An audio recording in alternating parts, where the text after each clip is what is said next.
In times of national turmoil and upheaval, I risked my life to save my gravely ill brother, abandoning the imposter daughter. I cast aside everything to remain in the military camp, caring for my brother for nearly 40 years. As he lay dying, his temples streaked with silver, he coughed up blood and pleaded, "Aji, if there is a next life, give my chance to live to Ran. In this lifetime, I have failed neither my country nor my people, but I have failed her. I nearly lost my life for him, gave up my dreams, and never married, yet he never spoke a word of it. For the last time, I wiped the blood from the corner of his mouth and nodded, all right, given a second chance at life, I refused to shortchange myself again. But the brother who couldn't let go of the fake young mistress even until his dying day stopped me, his voice trembling, Ji, have you forgotten your brother? The night I brought my brother Lu Chongting's ashes home. The diary he left behind suddenly went viral online, 1,000 pages of writing spanning nearly 40 years. It poured out all my longing for Jiang Ran, and my regret. The link to the webpage was sent to me by the girl next door. I'm over 60 now and never got the hang of smartphones. All these years of toil have left my eyes dim and weary. It took me quite a while to finally get that link open. I put on my reading glasses and leaned closer to the phone screen. After a good while, I could finally make out the handwriting in the photo. It had a soldier's crispness, yet with painstaking precision. It was indeed Lu Chongting's handwriting, unmistakably so. He wrote it with the most composed yet resigned words. 1. I drove away Jiang Ran, whom he had taken in for 7 years. Amid the chaos of war, Jiang Ran risked her life to search for him. I saved him, only to cast Jiang Ran aside. Why did I drag Jiang Ran away? The peril I faced while saving him, how I nearly lost my life. He never breathed a word about it. My hands wouldn't stop trembling, my heart filled with bitter resentment, layer upon layer, the ink bleeding through the page. I spent the entire night poring over those hundreds of thousands of words. By the time dawn broke, my eyes were already dry, swollen, and bloodshot, yet I still found not a single word of kindness about me in his writing. For nearly 40 years, I've let go of almost everything. I gave up my dreams and stayed in military logistics. I spent my whole life tending to his injuries, only to be repaid with the final entry in his diary, Ji. In this life I have lived up to my parents' expectations, and remained faithful to our country and people. If there is an afterlife, my only wish is to never let Ran down. Just as he said with his dying breath, the entire internet was moved to tears. I'm moved by General Lu's unyielding spirit and decades of service to the nation, yet beneath that tough exterior lies a tender heart. Then came the accusations and harsh words directed at me. They called me narrow-minded, unable to accept Jiang Ran, who had stood by Lu Chongting for 7 years. They accused me of being cold-hearted, claiming I deliberately refused to save Jiang Ran in her moment of crisis. I wanted to defend myself, but how could I contend with millions of accusing voices? How could I argue against the saying, "A man's words are kind when death is near"? Lu Chongting is dead. His diary contains not a single word of reproach against me, yet it's enough to nail me to the pillar of shame, rendering my entire life's devotion utterly worthless. Lu Chongting's ashes were not interred in the state-designated cemetery, in accordance with his final wishes. They were laid to rest in the mausoleum where Jiang Ran was buried. Online, heartfelt laments echoed, "May their next life be one of perfect fulfillment." I was drowning in a tidal wave of public opinion. Like a sewer rat dragging its decrepit body, I hastily ended what remained of my life. I returned to the military compound, to that snow-blanketed year of 1975. In my ears echoed Lu Chongting's voice, lowered in furious humiliation. Ran isn't trying to take anything from you. Must you really push things this far? My gaze fell upon Jiang Ran. Kneeling in the heavy snow with her knees on the ground but her spine straight and unyielding, she lifted her head high. Her face etched with sorrow yet radiating quiet dignity. I don't expect Sister Luji to accept me, but I've taken care of my brother, taken care of Deputy Battalion Commander Lu for 7 years. His stomach is sensitive. At least before I leave, let me teach Sister Luji his usual meal plans and medication schedule. The military families watching nearby began murmuring with sympathetic sighs. Lu Chongting's face was taut with a mixture of fury and indignation. As if unable to bear the sight any longer, he turned his head away. This was a man who had never flinched through the harshest military training, yet now, even the corners of his eyes seemed tinged with red. I was lost in a daze for a long moment before suddenly snapping back to reality. The loneliness and sorrow of growing old and dying alone at home still felt so vivid, yet it truly came to pass as Lu Chongting had wished. I was granted another life. This very day in my previous life marked the beginning of Lu Chongting's lifelong regret. Jiang Ran broke my most treasured family portrait. I'd had enough. Despite Lu Chongding's protests, I insisted on sending Jiang Ran away, but in this lifetime, he would have no regrets. I looked at Jiang Ran kneeling in the snow. After a long pause, he finally spoke. Then stay, Lu Chongting snapped. If she leaves this place, where else could Jiang Ran possibly go? He stopped mid-sentence. The words hanging in the air, it seemed to suddenly dawn on him what I meant. He turned his head, staring at me in astonishment. What did you say? I repeated calmly. Let Jiang Ran stay. Lu Chongting remained silent for a long moment, seemingly unable to believe what he had heard. After a long pause, he finally spoke with a guarded expression. What do you mean by that? He seemed so overwhelmed he couldn't even process simple words. Without another word, I turned and went back inside.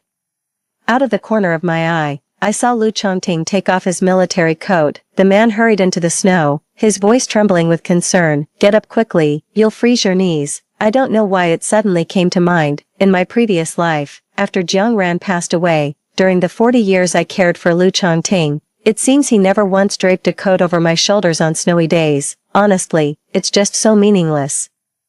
I went back to my room and wrote an internship application letter to Professor Jing. She was my mother's closest friend before she passed away. By the time I finished writing, it was already late at night. On the bedside table sat our family portrait, with one corner broken from being dropped. In the photo, I was just 10 years old. Before I ever got lost, both my parents were still with me then.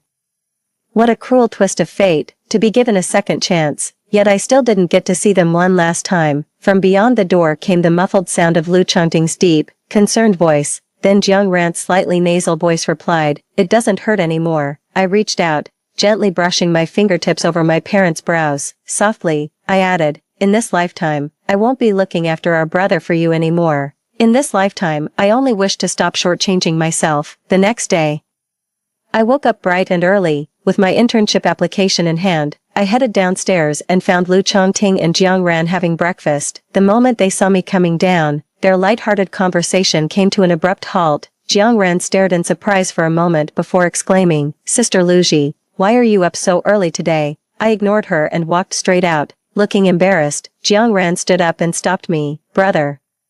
Deputy Battalion Commander Lu only made 2 servings of breakfast. "Let me make another one for you." Without looking up, Lu Chongting said in a low voice, "If you're not used to changing how you address me, just call me what you used to." Jiang Ran replied awkwardly, "Okay, brother." Suppressing the churning discomfort in my stomach, I muttered, "Not eating," and walked out. Jiang Ran, however, wasn't ready to let it go and hurried after me. "You should still eat breakfast, too, after we finish.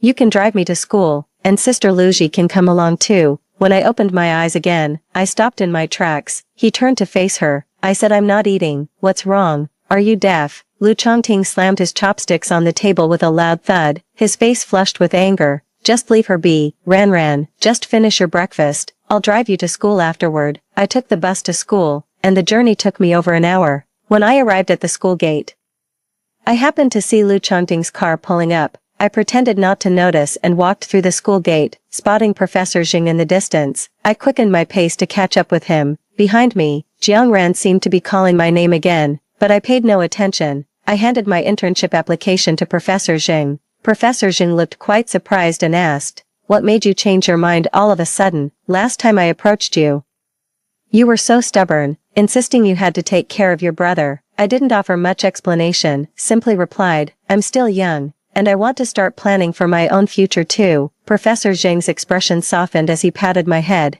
"At least you're not completely dense, but I won't make it difficult for you. While I'm away from North City, stick with your senior apprentice. No need to accompany me to another province. This is purely out of respect for your mother." I pleaded urgently, "May I please go with you to Haishur? I promised to study diligently." Professor Zheng looked at me in disbelief. "Then your brother." Memories from my past life were still vivid in my mind, suppressing the unease in my heart. I simply replied, "That doesn't matter." After a long pause, Professor Zheng nodded. "As long as you're willing." As we spoke, Jiang Ran caught up with us. Her tone was polite, but she cut straight into our conversation. "Professor Zheng, I would also very much like the opportunity to study under you. Would it be possible for me to join my sister?" Professor Zheng recognized the visitor, and the rare smile on his face vanished instantly. Her expression darkened as she looked at me. "Is Jiang Ran still with your Lu family? Haven't you been back for 2 years now?" Professor Jing looked at Lu Chongting standing behind Jiang Ran. She spoke with indignation. Defending me, Deputy Battalion Commander Lu. If your parents knew about this from beyond the grave, how heartbroken they would be. After all these years of the Lu family raising this substitute for nothing, why haven't you let her go yet? Some teachers and students were passing by. Quite a few people stopped in their tracks, turning to watch the commotion. Murmurs and whispers spread through the crowd. Wait, is that actually Lu's own brother? Day in and day out, he's always seen picking up and dropping off Miss Jiang. TSK. Isn't this just a case of the cuckoo seizing the magpie's nest? How shameless. Jiang Ran's pretty face instantly flushed with a mix of red and white, her eyes turning crimson from sheer humiliation. Lu Chongting frowned, his expression darkening. Professor Jing, Jiang Ran has been under my care for 7 years. She stayed by my side through the toughest times. She's become like a real sister to me, not some replacement for anyone else. Yet now he keeps calling Jiang Ran his little sister. And I become that anyone else. I find it ironic. Jiang Ran seemed unable to bear the injustice, suppressing a sob as she said, I didn't mean anything by it. It's just that I'm also very passionate about medicine and truly admire Professor Jing. Professor Jing let out a cold laugh and cut her off abruptly. I don't deserve your admiration. A transfer student who failed basic pharmacology on entry, only admitted through Deputy Battalion Commander Lu's forceful intervention. If I were to personally mentor you, what would this place become? A shelter for every unqualified individual. After saying this, she turned and walked away directly, as if she couldn't stand the awkwardness any longer. Lu Chongting also felt deeply embarrassed and was at a loss for words for quite some time, under the piercing gazes of countless eyes. Jiang Ran's eyes reddened as she clenched her fists tightly. Professor Jing is right. I should have left long ago. I'm leaving right now. She turned around and rushed out of the school. Lu Chongting tried to stop her urgently, but failed to hold her back. Furious and enraged, he spun around and grabbed my arm. Are you happy now? Are you? I looked at him in confusion. What does this have to do with me? Lu Chongting was clearly furious, his voice trembling with anger. Yesterday you put on this whole act about wanting Jiang Ran to stay, and today you go running to Professor Jing to tattle. Lu Ji. When did you become so selfish and malicious? In my days, I recalled his pleading expression as he lay dying. At that moment, the look in his eyes seemed identical to what I see now, unmistakable resentment and bitterness. Having wasted the better part of my life, I was granted another chance. I had long lost any desire to argue with him or throw a tantrum. I said flatly, think whatever you want. Lu Chongting's face showed utter disappointment, and he refused to say another word to me. I turned around and hurried out of the school to chase after Jiang Ran. I stayed at school and attended classes as usual. That evening, one of Lu Chongting's comrades suddenly drove over. He said he was there on Lu Chongting's behalf to pick me up. They said Jiang Ran had gotten into some trouble. I don't want to go back, but then I remembered I had 2 documents that needed Lu Chongting's signature. One of them was my application form to accompany Professor Jing to Haishur. The other document was my application for on-campus housing before leaving for Haishur. To be honest, when you think about it, there weren't many days left for me to stay in the dorm anyway, but I simply couldn't bear spending even one more day under the same roof as Lu Chongting and Jiang Ran. I returned to the Lu residence. The moment I stepped inside, I saw police officers coming down the stairs, passing by me as they left. Lu Chongting slammed the door shut, his face dark with anger. Then he hurled a hair tie right in front of me. Lu Ji, you're getting more and more out of control. I can't provide for you anymore. I can't face my parents with this failure. That hair tie was the same style I used to wear. But for something like this, just a quick trip to the general store. And getting 10 identical ones would be no trouble at all. I don't understand what Lu Chongting is trying to say by showing this. Faintly, I could hear Jiang Ran sobbing from upstairs. It sounded panicked and desperate. Lu Chongting was trembling with rage, his face having turned ashen. Stop playing dumb. How dare you bribe a thug like Zhao Qinghu? 3. Jiang Ran is just 19, the same age as you. 19. She was almost. You're utterly. His face twitched. Veins bulging on the back of his hand, as if pushed past his limit. He raised a hand toward me. I didn't flinch, meeting his gaze with calm composure. In the end, the hand never came down, but in his eyes, there remained only boundless disappointment in me. When Jiang Ran came back to pack her things, Zhao Qinghu stopped her. Your hair tie fell out of that bastard's pocket. He admitted himself that he took your bribe. Come to think of it, he's actually your senior apprentice brother's half-brother from the same mother. Before being discharged from the military camp, you two were quite close, weren't you? I knew he wouldn't believe me, but I still said, I didn't do it. Lu Chongting cut me off abruptly, his voice seething with fury. Even at this point, Jiang Ran still protected you by hiding the hair tie and never mentioned you to the police. Go kneel in the backyard. On your knees, now, after tonight, get out of my sight. He simply couldn't hear a word I was saying. I watched him, enveloped in a prolonged silence. After a long moment, I took out those 2 documents and placed them on the coffee table beside me. I'll be moving into the dormitory. Sign these 2 forms. Once you do, I'll get on my knees. Lu Chongting snapped furiously. Seems you've had this planned all along. Couldn't wait to run off. He snatched the 2 documents, barely glancing at the top one, the boarding school application.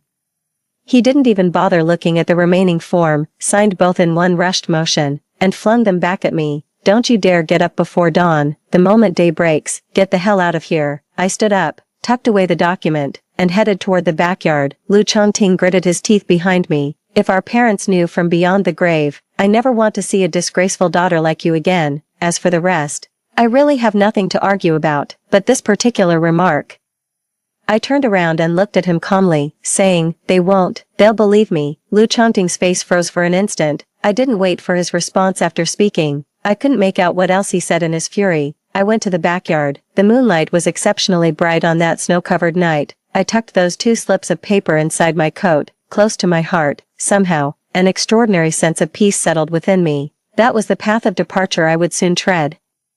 The courtyard was unusually still, so quiet you could only hear the occasional soft thud of unmelted snow falling from the treetops. Many years ago, on a night just like this with snow still blanketing the ground, I made a mistake, and Lu Chongting shielded me in front of our parents, taking the punishment in my place. It was in this very courtyard, through the long night. He knelt in the center of the yard while I stood under the eaves watching him. The winter night grew windy. Ice formed on the treetops, and snow rustled as it fell. He knelt in the moonlight, calling out to me from afar, Ah Ji, get inside quickly, you'll catch a cold. In a fleeting moment of consciousness, it transformed into the sound of him taking off his military coat and rushing toward Jiang Ran. Get up quickly, you'll freeze your knees. I knelt in the courtyard and dozed off in the dead of night. At first, the cold pierced through me, but soon it was just numbness that remained. I thought to myself, I didn't really have to kneel, but before leaving, I figured it was time to repay what little sibling affection he'd shown. In my dazed state, I heard Lu Chongting's voice calling to me, get up and get out. His tone was ice cold. I woke up and lifted my gaze. He stood under the eaves, right where I had stood so many years ago. The night had passed, and the first light of dawn was breaking through my blurred vision. I simply couldn't make out his face clearly. Before I turned 10, I hadn't gotten lost yet. Just like the Jiang Ran that Lu Chongting described, sweet-natured, generous-hearted, and sensible, she could sing and dance beautifully, practicing military drills with her father and studying medical texts with her mother. Before I turned 10, I only threw one real tantrum. When war broke out in the neighboring border country, my parents were suddenly dispatched to provide aid. Burning with fever, I drifted in and out of consciousness. They had to leave with the main force before I woke to say goodbye. Deep in the night, a nightmare seized me, a bullet tearing through my father's chest. My mother threw herself over him, and was swallowed by the same sea of blood. That night, I jolted awake from the dream, gasping for air, and fled the house. I walked 5 kilometers in the direction where I'd last seen my parents disappear. Then, as dawn began to break, Lu Chongting found me, his eyes bloodshot. He carried me home through the heavy snow, clinging to his back. I wept and told him how much I missed my mom and dad. I told him again, when you grow up, you should join the military too. That way, you can sneak me along to the barracks, to the battlefield, and we can see mom and dad every day. Lu Chongting replied coldly, military discipline is ironclad. If I sneak you in, I'll be shot. I was so terrified that I fell silent for a long moment, then burst into uncontrollable sobs. He coaxed me with resigned patience, then I'll do my best to take you there carefully without being noticed. The following winter, when my parents returned, they learned about that night I'd wandered 5 kilometers from home in the dead of night and nearly got lost. My parents were utterly heartbroken. Lu Chongting shielded me by stepping forward, voluntarily taking my punishment and kneeling in the backyard all night. Not long after, the domestic turmoil began to intensify. My mother's published medical article was accused of having malicious intent. Lu Chongting protested the injustice and was detained along with my mother. Amidst the nationwide chaos, I got lost and was trafficked into the remote mountains. By the time Lu Chongting found me again, I was already 17. I learned that my parents had perished in the border conflict years earlier. My only remaining brother had taken in Jiang Ran, supporting her to stay with the Liu family for 5 years. I fought through 7 years in the mire, clawing my way back with every ounce of strength I had. I remained silent, only to find that nothing seemed to belong to me anymore. For the longest time, I was mentally unhinged. Consumed by overwhelming insecurity, I threw hysterical fits. Screaming at Lu Chongting for being a spineless coward, I became a soldier, yet couldn't even protect my own parents. When Jiang Ran deliberately broke my belongings and then played innocent in front of Lu Chongting, I lost control and threw boiling water at her, calling her a filthy whore. During those 7 years in the remote mountains, I learned countless unspeakable vulgarities. Lu Chongting placated me time and again, only to gradually grow disappointed and unable to accept me. When I blamed him for failing to protect our parents, his face contorted with unbearable agony, for only Jiang Ran could mirror the person I was before turning 10. She brought him a bowl of ginger tea, soothing him with the words, "It wasn't your fault." Lu Chongting was increasingly lost in thought, his gaze fixed on her. I knew exactly what was on his mind. Jiang Ran was the spitting image of the sister he'd lost, but I no longer was. I was like a monstrous creature, repeatedly plunging a dagger into his heart, so he started avoiding me, unwilling or perhaps afraid to see me. Then in our previous life, I forcibly drove Jiang Ran away. When Lu Chongting and I went to the border war zone, Jiang Ran illegally infiltrated the medical team and followed us there. Falling into enemy hands again, she was used as leverage against Lu Chongting, defying military discipline. Lu Chongting rushed to her rescue. He risked life and limb to save Jiang Ran, who was barely clinging to life. With limited medical resources in the military zone, Jiang Ran's condition was beyond saving. As a military doctor, I had to let her go. After 3 days and nights without sleep, nearly dying from exhaustion, I finally pulled Lu Chongting back from the brink of death. After that, Lu Chongting developed psychological issues, compounded by his pre-existing stomach condition. He fell ill multiple times in the military camp. I couldn't bear to see him in that state. So I gradually gave up my medical career and stayed in the military logistics. I personally prepared all 3 daily meals to help regulate his diet. His health gradually improved, and he was promoted to battalion commander, eventually rising to the rank of division commander. I thought that was what siblings do for each other. In the end, we were always the ones who mattered most to each other. Little did I know, it would remain so until his dying breath. The one regret that haunted his thoughts was still only Jiang Ran. I pulled myself back from the tangled web of memories. As I struggled to rise from the courtyard, my legs had gone completely numb, and I nearly stumbled and fell in my unsteady state. Under the eaves, Lu Chongting's expression abruptly darkened. For a fleeting moment, I sensed he was eager to step forward and support me, but by the time I steadied myself, he remained standing in the same spot. His face remained taut and motionless. I smirked at the absurdity of my own thoughts. I went upstairs to the bedroom and packed a few essentials. Then I double-checked all the notes and textbooks I would need. Lu Chongting stood at the bedroom door and asked me coldly, "What are you doing?" I looked up at him calmly and said, "Didn't you tell me to get out?" Lu Chongting was momentarily speechless. After packing my things, I passed by him to leave. He flared up for no reason. "What's with that attitude? After pulling such a despicable stunt, was I wrong to tell you to get out?" He blocked the doorway. I had to stop in my tracks and reply, "No, you weren't wrong. Since I'm leaving anyway, there's nothing left for me to argue or explain to him. I'll stay on campus for a few days before heading to Haishur with Professor Xing. Once I've completed my studies, I might be able to secure an opportunity to serve at the border like my parents did. My greatest regret, in this life and the last, has always been not being able to see my parents one final time. I never even got to see their ashes. By the time I was found, they had been gone for many years. The original manuscript of my mother's unfinished medical book was given to the medical school. A transcribed copy was left to me. When it came into my hands, even the pages had already yellowed with age. In this lifetime, I want to finish writing that incomplete medical book on her behalf. I want to go to the border, to carry on their enduring wish for the peace of these lands, and to meet the spirits of the departed. In this life, I will make sure it is done. I pushed Lu Chongting aside and headed downstairs with my backpack. Lu Chongting stood behind me in prolonged silence. Just as I reached the bottom of the stairs and was about to leave, he came chasing after me and snapped, "If you were truly sorry, before you leave, go to Jiang Ran's room and make a proper apology to her." I stopped in my tracks and turned to face him. "You wanted me to kneel, and I did. as for the rest, I'm not sticking around for it." Lu Chongting's face suddenly turned ashen, his expression seething with rage. "If you don't apologize, then forget about staying in the dorm, drop out and get out of here." My fingers tightened silently around the strap of my backpack. I reminded him calmly. "You signed my dorm application in exchange for me kneeling all night, Deputy Battalion Commander Lu. Does a military officer of your standing really go back on his word?" Lu Chongting's face contorted with rage. "What did you just call me, Lu Ji? You're getting more insolent by the day. I swear I'm going to." Before he could finish speaking, Jiang Ran's painful coughing echoed from upstairs. Lu Chongting's face darkened. "Stay right there," he snapped, turning to hurry upstairs. I paid no further attention and walked straight out. After days of heavy snowfall, the snow finally stopped in North City. The weather had turned even colder, with patches of ice glazing the roads. Bus services became infrequent as vehicles struggled to navigate the icy conditions. It took me over 2 hours to finally reach the school. Fighting through dizziness, I submitted both application forms to the school administration.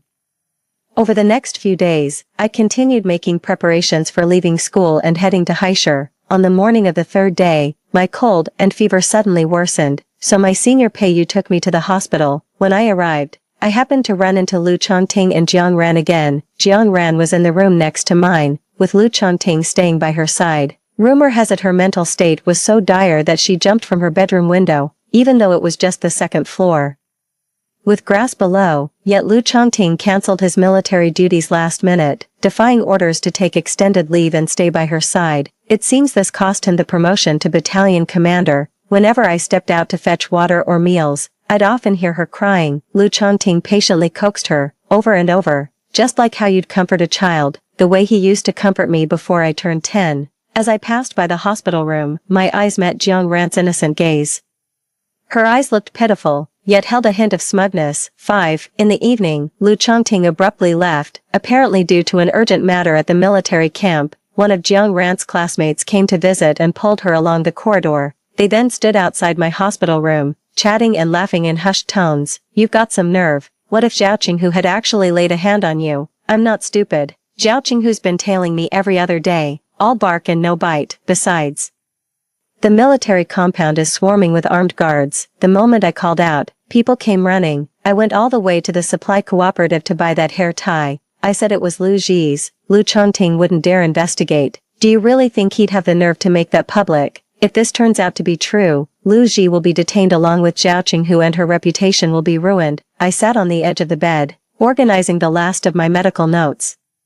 Seeing that I remained unresponsive, Jiang Ran left in frustration and disappointment. In my previous life, she had provoked me in the same way. In a fit of rage, I got into a conflict with her, injured her, and then told Lu Chongting what she had said, but all Lu Chongting saw were the wounds on Jiang Ran's arm. In his heart, Jiang Ran was always the pure and flawless one, even at death's door. He only remembered Jiang Ran's goodness, what I couldn't change despite 40 years of effort. I never expected to change it in this lifetime anyway. After finishing my last notes, Peiyu came to the hospital and brought me soup that Professor Xing had personally made. He joked with me, "The professor's all bark and no bite. She was worried you might not be well enough to go with her, and she'd lose her prized student. She simmered this soup for hours, asked me to bring it to you, yet insisted she just happened to buy it and couldn't finish it herself." As I sipped the soup, I chatted with him about the upcoming journey to the Mirage Seas. Peiyu probably didn't want to upset me, so he didn't elaborate. He deliberately kept the conversation light, making me laugh despite myself. Just as I was finishing my soup, I glanced up and suddenly noticed the hospital room door behind Peiyu. Lu Chongting stood there staring at me, his face dark with displeasure. The smile hadn't yet faded from my lips. I'd been staying here for several days, but he'd been next door with Jiang Ran the whole time. This was his first visit, though visit might be too generous a term. How bizarre, and rather ridiculous. I averted my gaze and paid it no mind. The next morning, as I was heading downstairs to grab breakfast, Lu Chongting suddenly grabbed my arm. Though he always had an energetic demeanor, dark circles now shadowed his eyes, probably worn out from taking care of Jiang Ran. He scolded me coldly, "Didn't I warn you? Peiyu is Zhao Qinghu's brother. They're blood related. Neither of them is any good. Studying medicine under Professor Xing is one thing, but you are not to associate with Peiyu anymore." Jiang Ran stood by the hospital room door, peeking out cautiously. She wanted to study medicine under Professor Xing, but he refused, so she went to find Peiyu instead. Peiyu thought even less of her and didn't give her a warm reception. No doubt Lu Chongting suddenly came to talk to me about this because she stirred things up. I snapped in anger. My senior brother is an upright man who's never had any dealings with Zhao Qinghu. He doesn't need your judgment. Lu Chongting's fury intensified. Is that any way to speak to your elder brother? If it weren't for Peiyu, you'd never have gotten involved with scum like Zhao Qinghu. My temples were throbbing with rage. Over the past 2 years since I was found, Peiyu has been looking out for me more often than not. I glared at Lu Chongting furiously for a while before realizing it really wasn't worth arguing with him. I struggled to contain my emotions. Then after a long pause let out a soft chuckle. Just focus on keeping Jiang Ran in line. Mind your own business. I pushed Lu Chongting's arm away and walked off. But he caught up with me again. He spoke through gritted teeth, his tone softening slightly. Enough. How much longer is this going to go on? Let's sit down and have a proper talk. I ignored him. He seemed to have made up his mind, then let out a sigh after a long pause. Even if it's about Jiang Ran moving out, he grabbed my arm again. As I turned and pushed him away, I spotted Jiang Ran standing at the far end of the hospital room doorway. This time, she made no attempt to feign innocence or magnanimity. When her eyes met mine, the hatred and hostility in her gaze were completely unveiled.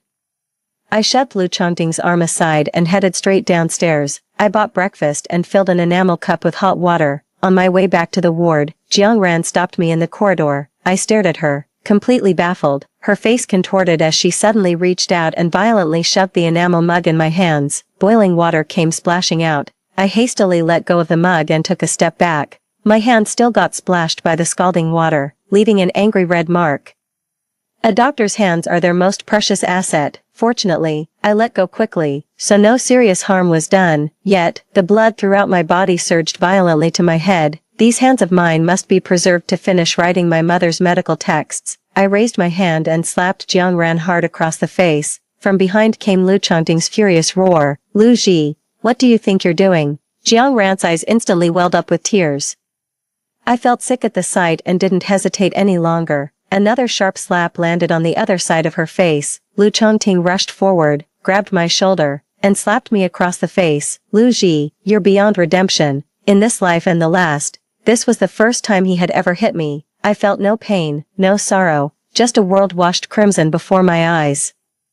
With a swift motion, she delivered a stinging slap right back to Lu Chongting's face, until a passerby intervened indignantly. How dare you, comrade, condemn without hearing the full story. Everyone saw it clearly. That girl was the one who knocked over this young lady's cup first. The scalding water inside was boiling. If she hadn't let go quickly, her hand would have been badly burned. Lu Chongting's furious expression froze in an instant. Then came shock and utter disbelief. Jiang Ran must have overheard Lu Chongting telling me she needed to move out. Blinded by jealousy, she lost all reason and shoved me without even noticing we had company. 6. A flicker of panic crossed her face. I didn't give it another thought. I went back to the ward to get my things, then walked straight out of the hospital. Behind me, Lu Chongting's voice faltered for the first time as he called out urgently, Lu Ji, Ji, listen to me, listen to your brother. I'm long past needing those mixed signals of harshness followed by kindness. I went back to school. I finished up the last few things before heading to Haishur. On the day of our departure, I packed my bags and waited for Professor Jing to finish up so we could leave together. Lu Chongting showed up at my dormitory for the first time, insisting on seeing me despite the dorm supervisor's attempts to stop him. He was, after all, a respected officer who had never acted so shamelessly before. Seeing the supervisor's dilemma, I went downstairs and met with him. The snow in Bayshore had just cleared. Still in his military uniform, he must have rushed over right after finishing his duties at the barracks. Sunlight filtered through the leaves, dappling his face with shifting patterns of light and shadow. Though he stood tall and straight, his face couldn't conceal the weariness etched upon it. I walked over without making a sound. He immediately hurried toward me, offering an apology with palpable awkwardness. That day, I was in the wrong for not asking for the full story. Maybe it's because I'm about to leave, and I've made up my mind not to come back. Suddenly, I found myself remembering the good in him again. I pictured him as a teenager, carrying me on his back through the heavy snow. In the faint morning light, I walked the long 5 kilometers. Promise me you'll join the military when you grow up, and take me to see Mom and Dad. It suddenly occurred to me, maybe I should say goodbye too. I opened my mouth, About to say that I plan to study in Haishur and settle long-term at the border after finishing my studies. Just as I was about to speak, Lu Chongting cut in first, but I pressed Jiang Ran for details. She said it was because you had previously bribed Xiao Qinghu to harm her. In the end, she couldn't let it go, and in a moment of emotional turmoil, she pushed you, Ji, no matter how you look at it. You were the one who started this. The words on the tip of my tongue were swallowed back with great difficulty. To be honest, I wasn't really surprised. He always takes Jiang Ran's side, 2 lifetimes, and nothing's changed. Lu Chongting studied my expression. Seeing I showed no signs of anger, he concluded I'd accepted his explanation. He continued softly, consider it one mistake each. Let's put all that behind us now. Don't do anything so foolish again, after all. She's just an adopted child. What could she possibly take from you? I smiled and replied, alright. Pei Yu stood nearby, signaling to me that Professor Zhao was ready to leave. Lu Chongting still showed no intention of leaving, as if planning to have a long conversation with me. All I felt was impatience. Coincidentally, there was a tube of burn ointment in my coat pocket that I'd been using for the past couple of days. I took it out and said, Jiang Ran scalded her hand that day too. Get this to her. It was developed by Professor Jing himself and hasn't been approved for sale yet. I've used it myself, and the results are remarkable. Lu Chongting looked at me in disbelief. After a long pause, he let out a deep sigh, finally came around. Should have done this sooner. I nodded. Yeah, I've figured it out. Lu Chongting's expression softened. Alright then, I'll go get it for her first. I'll pick you up tonight for dinner. No more tantrums. I smiled at him and said nothing more. I watched as he took the ointment and turned to leave. At the end of the road, he gradually faded from view. Without hesitation, I picked up my bag and got into Professor Zhang's car, heading to the train station, heading to the coastal city 1,000 miles away. Lu Chongting brought some ointment and drove home. The rare sunshine in Beishur had melted the ice and snow, leaving the roads in good condition. He had always been a steady driver, for some reason today. Despite the roads being relatively clear, I nearly rear-ended the car in front of me several times. He couldn't pinpoint where that vague, inexplicable sense of unease in his heart was coming from. It felt weightless, as if his body was floating midair with no solid ground beneath his feet. Perhaps it was because Lu Ji was being uncharacteristically sensible and willing to get along peacefully with Jiang Ran. He felt a wave of relief wash over him, and his heart swelled with comfort. Lu Chongting returned to the military compound. As he entered, a military family member greeted him. Deputy Battalion Commander Lu is back. Haven't seen Xiaoji for days, have we? Lu Ji would occasionally stay at classmates' homes for several days without returning. He never bothered explaining such absences to the neighbors. But today, Lu Chongting responded with unusual gravity. She's just been busy with school lately. 7. She even asked me to pick her up tonight so she can come home for dinner. As the words left his mouth, he couldn't tell for a moment whether he was saying this for someone else to hear, or to comfort himself. Lu Chongting returned home and went to Jiang Ran's bedroom. Jiang Ran was still lying in bed, her eyes red and swollen, although that night, Xiao Qinghu only managed to tear off her outer garment before a passing guard apprehended him. Yet Jiang Ran claimed to have suffered severe shock and psychological trauma. He let out a soft sigh, feeling not just heartache but also a pang of guilt. Lu Ji was his biological sister. Naturally, as her brother, he too bore some responsibility for the mess Lu Ji had created. He owed Jiang Ran some form of compensation. Lu Chongting approached the bedside and sat down, while Jiang Ran began to weep pitifully once more. He handed her the ointment, coaxing her gently. Lu Ji asked me to bring you this burn ointment. She'll be back tonight, and I'll make sure she apologizes to you in person. Jiang Ran, ever the sensible one, repeated the same refrain, insisting she bore Lu Ji no ill will. Lu Chongting's mind had drifted for some reason. Barely registering her words, he glanced sideways at the barren windowsill. Suddenly he remembered, many years ago, a pot of begonias had bloomed there. Lu Ji loved crabapple blossoms most, just like her parents. After Lu Chongting brought her back home, she potted one on the windowsill. Later, Jiang Ran claimed to have a pollen allergy. Lu Ji called her a pretentious bitch, sneering that she must have a dog's nose to catch allergies through a bedroom wall. Lu Chongting couldn't stand her vulgar language and, in a fit of anger, threw the flowers away. Later, Jiang Ran complained that her bedroom faced away from the sun and she couldn't bear the gloom. As she spoke, her eyes darted toward the master bedroom where Lu Ji lived. That time, Lu Chongting actually had no intention of defending Jiang Ran. Without another word, Lu Ji moved straight into the secondary bedroom. Jiang Ran, as expected, settled into the master bedroom. Lu Chongting suddenly realized this bedroom faced the sun, but the windowsill felt starkly empty without that pot of begonias. He wondered again, was it really just that begonia plant that was missing? Jiang Ran seemed to be calling to him from nearby, but his mind was elsewhere. He felt unsettled all day long. When evening finally drew near, he had the meal prepared. I drove again to pick up Lu Ji from school. The car was parked outside the campus. Waves of day students streamed out after school, but as dusk settled, that familiar figure never appeared. Night had fallen completely, and the streetlights flickered on. No more students emerged from the school gates. Lu Chongting couldn't figure out what was going on. He thought Lu Ji might have forgotten her promise to come home for dinner. After showing his ID to the security guard and explaining his reason for visiting, he entered the school campus. He made his way to the academic building, where he happened to see Pei Yu and Dean Chen of the medical school walking out side by side. One was Lu Ji's most frequently seen senior colleague.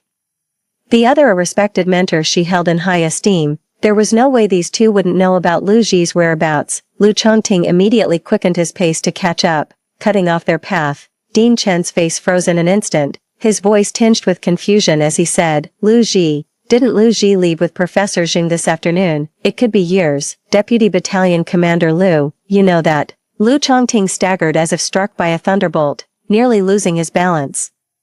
What do you mean? What do you mean? Lu Ji left with Professor Jing. What do you mean? At least a few years. Where did she go? Dean Chen looked even more perplexed. Didn't you personally approve Lu Ji's leave of absence? Professor Jing has always been as elusive as a phantom. You'll have to ask them yourself where this went. Lu Chongting felt the blood rush to his head, a ringing filling his ears. He had always prided himself on maintaining proper decorum in word and deed, but now, overwhelming rage and anxiety swiftly shattered his reason. When I spoke, only reckless words came out. When did I ever sign anything? What do you mean? I should ask them myself. My sister is young and naive, and now she's just left your school without a word. I don't care who they left with. If anything happens to them, who at this school will take responsibility? As he spoke, a sudden image flashed through his mind like lightning. Lu Ji handed him the form, explaining it was a dormitory application. He was so furious at that moment that he signed it after just a glance. The boarding application should have been a single form, yet he distinctly remembered signing 2 copies. Lu Chongting suddenly felt the hairs on his neck stand up. He couldn't believe it, much less accept, that Lu Ji would actually leave, without warning, without a sound. They vanished without a trace. Dean Chen was momentarily at a loss, caught between a rock and a hard place. But the signed form was indeed given to me by Lu Ji. This, standing to the side, Pei Yu, who had remained silent all this time, let out a cold laugh. Lu Chongting, stop putting on an act. With Lu Ji gone, isn't it perfect that you have Jiang Ran as a sister now? Lu Chongting instinctively retorted in anger. Jiang Ran is just a child I sponsor. When did she ever become my sister? So why did he feel so guilty? Jiang Ran, the girl he sponsored. She threw away Lu Ji's cherished begonia, took over her bedroom, and had him drive her to and from school. Meanwhile, his own sister Lu Ji moved into the smaller room, and eventually ended up living at school. Taking the bus to and from school eats up 2 to 3 hours of my day with the round trip. Back then, Jiang Ran's father was imprisoned for gambling debts, and her mother ran off. 2 years after Lu Ji went missing and his parents died at the border, Lu Chongting happened to come across Jiang Ran begging on the streets. He took pity on her, took her in, let her call him brother, and promised to look after her from then on. Back then, he simply thought Jiang Ran bore such a striking resemblance to Lu Ji. Both shared that same gentle demeanor, bright, sensible, and well-mannered. He couldn't help but wonder if his missing sister Lu Ji had also ended up wandering the streets like this. Would some kind soul have taken his little sister in? So he took Jiang Ran in. But now, Lu Chongting suddenly thought, Jiang Ran had been calling him brother for all these years, and in the 2 years since Lu Ji had been found, had she ever called him brother again with that same adoring, dependent tone she'd used before turning 10? Lu Chongting suddenly didn't dare to dwell on it. He couldn't find Lu Ji anywhere, but he couldn't accept it. He absolutely refused to believe that Lu Ji had really left. The school failed to keep his sister safe. Yes, it was the school's fault. Lu Chongting had run out of options. He reached out and grabbed Dean Chen's arm. Your institution has an obligation to find my sister and bring her back immediately. I had absolutely no idea she left with Professor Jing. Pei Yu's face was a mask of pure disgust as he reached out and shoved the dazed Lu Chongting aside. Stop being so disgusting here. So what if you genuinely had no idea? You've been signing off on so many of Lu Ji's matters over the years. But she's been a legal adult for a while now, almost 20. You have absolutely no right to interfere with or prevent any of her choices and decisions. Lu Chongting couldn't believe his ears. He felt he had just heard something utterly unbelievable. How could this be? Ah Ji, she's still so young, just a child. How can she make such decisions on her own? For so long, he had been the one signing off on all her affairs, every single matter, big or small. Peiyu had no desire to continue the conversation and said coldly, "Save that ridiculous term kid for your delicate, innocent Qin Ran." No matter how hard Lu Chongting searched, he couldn't find Lu Ji anywhere. He returned home utterly dejected. Jiang Ran wept before him again, saying she kept reliving that night's events and felt terrified. Lu Chongting sat silently by her bedside for a very, very long time. It was almost midnight when he suddenly, for some reason, blurted out, "Did Zhaoqing Hu really tell you that night that Lu Ji was behind it?" Jiang Ran's face instantly froze. The moment the words left his mouth, even Lu Chongting himself was momentarily stunned. 8. How could he even ask such a question? He had spent 7 years with Jiang Ran, day in and day out. He knew better than anyone that she was incapable of such despicable acts as framing others. Jiang Ran's eyes reddened with disbelief, her voice choked with anguish as she suppressed a sob. I must have misheard and said something stupid. There's no way Sister Lu Ji would bribe anyone." Lu Chongting felt a pang of guilt, and after a long pause, he said in a low voice, "Jiang Ran has already been hurt. If he stopped trusting her again, it might just be the final straw that breaks her." Lu Chongting stayed with her for a long time until she fell asleep. The medicine bag on the bedside table still contained the prescriptions Jiang Ran received upon being discharged from the hospital. Inside was a white ointment that looked somewhat familiar. Lu Chongting frowned instantly and reached out to take it. Only then did he realize the ointment was identical to the one Jiang Ran had given him that afternoon.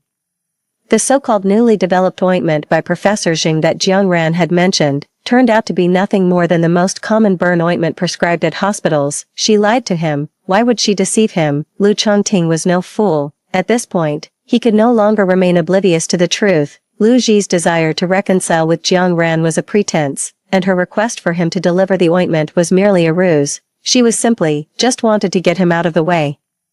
Just desperate to leave. Not even a simple goodbye was I willing to offer before walking out. Do you really hate him that much? Have you truly not a single shred of attachment left? A dull ache began to pulse in Lu Chongting's head. His chest felt tight, as if stuffed with cotton. His thoughts were muddled, and he struggled to catch his breath. On the bed, Jiang Ran began to sob softly again, lost in some nightmare. For some reason, Lu Chongting suddenly felt restless and impatient.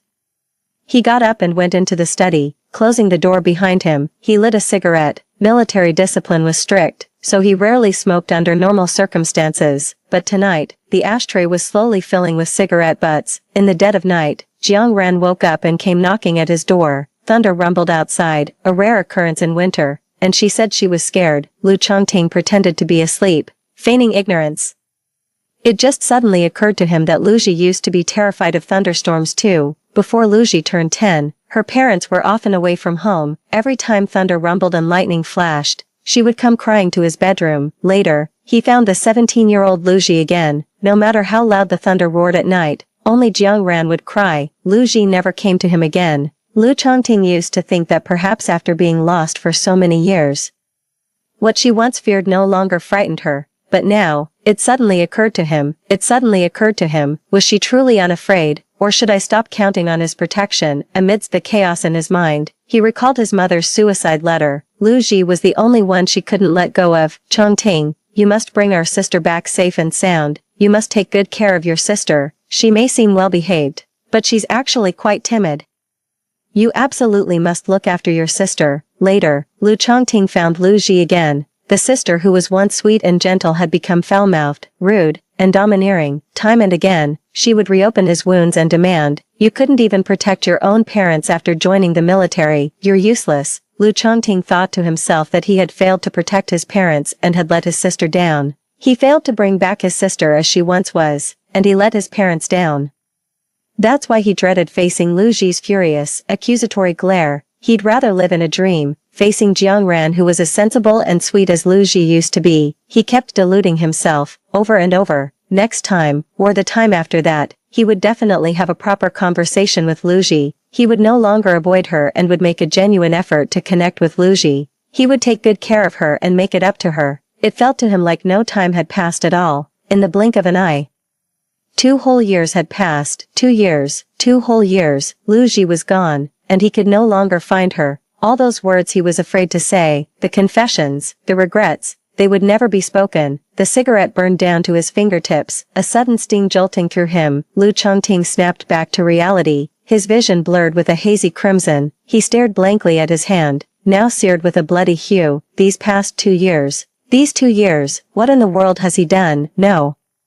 This can't be happening. A searing pain pierced through my chest. My mind was consumed by overwhelming regret and despair. Lu Chongting remained in his study throughout the entire night. The next morning, he left home without saying a word to Jiang Ran. No matter what he tried, he could no longer find Lu Ji. He returned to the military camp, and Jiang Ran followed him there, causing a scene outside demanding to see him. A sudden earthquake struck the southern region, prompting multiple provinces to dispatch rescue teams for assistance. In his distraught state, Lu Chongting clung to the faint hope that Lu Ji might be among those sent to the disaster zone. He was determined to find Lu Ji, wanting to avoid any further encounters with Jiang Ran. Even though Jiang Ran had done nothing wrong, her emotional wounds were still far from healed, but Lu Chongting was determined to leave. He didn't want to see her again, not even for a second.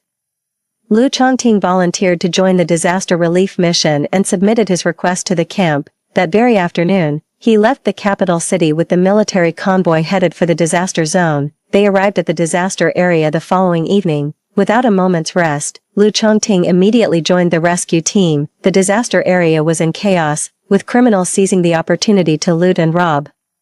The soldiers dispatched were tasked not only with rescue operations but also with apprehending and controlling criminals. It wasn't until the first light of dawn that Lu Chongting finally caught a brief respite. I asked around everywhere, but as expected, there was no news of Lu Ji. She's only a sophomore with no practical medical experience. There's no way she would have been sent here. Lu Chongting actually knew. He just couldn't find any trace of her whereabouts anymore.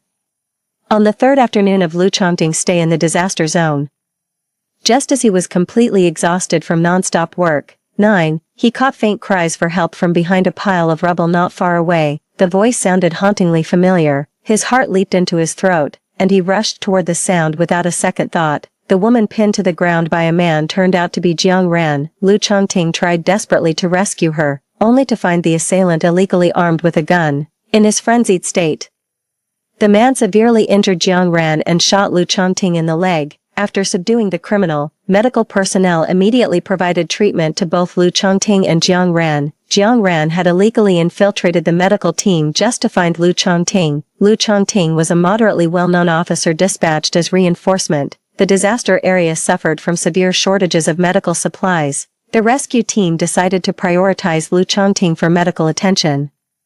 Jiang Ran burst into terrified sobs. After all, Lu Chongting had taken her in for 7 years. He couldn't possibly be completely detached. As a soldier, he was hardwired to prioritize others' safety over his own. Biting back excruciating pain, Lu Chongting immediately insisted he was fine and directed the medics to attend to Jiang Ran first. The moment the words left his mouth, a bizarre image flashed through his mind in an instant. Lu Ji, her white coat stained with blood, looked at him with a tense, unyielding expression and said, "No, you first. Why does it feel so real?" Yet he has no memory of such a scene. Lu Ji wouldn't appear now, insisting on saving him first. Following his instructions, the medical team prioritized Jiang Ran for treatment. In the dead of night, Lu Chongting's left leg was treated for its injury. He was told that the leg had sustained a permanent injury that would never fully heal. He would retain some ability to walk, but he would be left with a lifelong limp. For a soldier's career, this was a devastating blow. At the very least, it's highly unlikely he'll ever lead troops into battle again. Whether he can even remain in the military remains uncertain.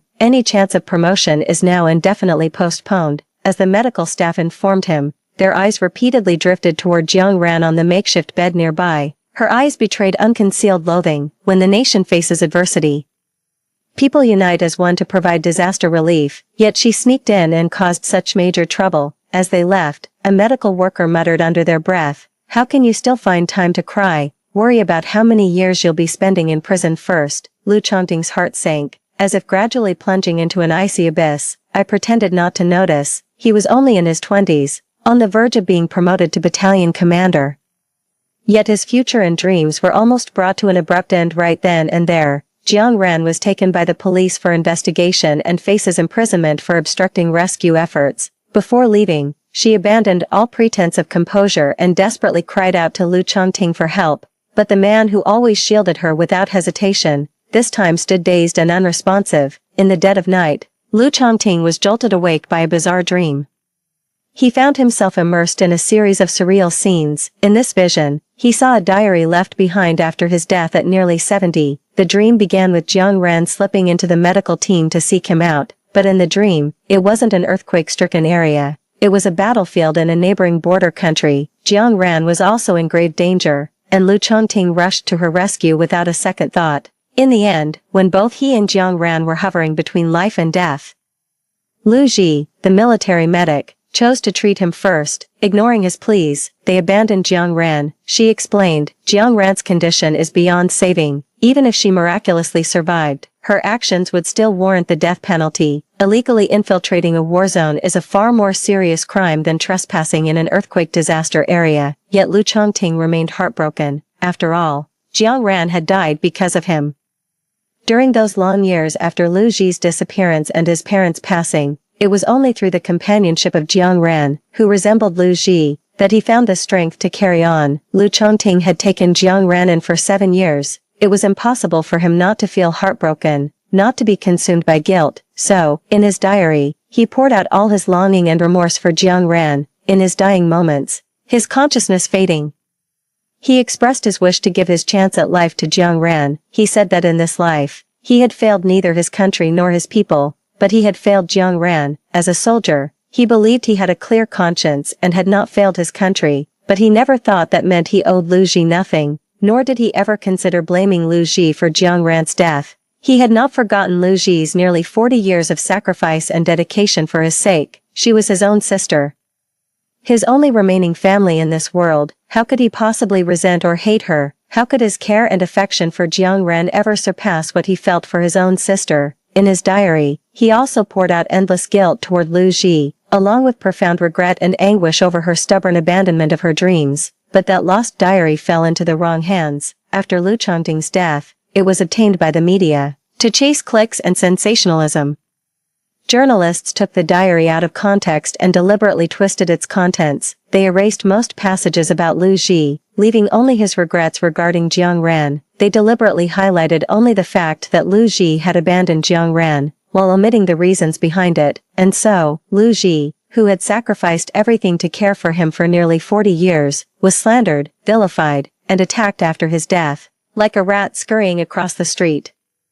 She hid away at home and eventually passed away in obscurity. In his dream, Lu Chongting desperately tried to explain, to hold on to the dying Lu Ji, his heart wrenching with agony. Yet in that dreamscape, no one could hear his voice. He jolted awake from the nightmare, gasping hoarsely, his throat tight. A metallic taste of blood welled up in his throat. Outside the makeshift tent lay a landscape of devastation. With everything in ruins awaiting renewal, Lu Chongting gradually, ever so gradually, came back to his senses, and then he became utterly certain that the dream he had just experienced was far more than a mere dream. It had truly, undeniably existed. In the snowy courtyard of the northern city military compound, Lu Ji suddenly grew indifferent, allowing Jiang Ran to stay behind. Without even a word of farewell, Lu Ji resolutely walked out of his life for good. In that fleeting moment, Lu Chongting suddenly understood. So much became clear. Lu Ji had lived through an entire lifetime. In that lifetime, she nearly gave up everything for him, yet his posthumous diary contained only memories of Jiang Ran, and through journalists' accounts, his resentment toward Lu Ji for failing to save Jiang Ran. But that's not true. It's just not. That's not how it was. Like a sharp blade piercing straight into Lu Chongting's heart, that soul-crushing agony even surpassed the pain of losing his leg and seeing his future crumble. In her final moments of that lifetime, how deeply must she have hated? How utterly desperate must she have been, she thought. She truly believed. All his life he held nothing but resentment toward her. Not a single fond memory of her goodness ever crossed his mind, she thought. She truly believed. But no, that wasn't it at all. A searing pain shot through every fiber of his being. Lu Chongting left the disaster area and returned to his home in Beishur. He was desperate to see Lu Ji. Frantic to explain himself, he still believed he could make her understand.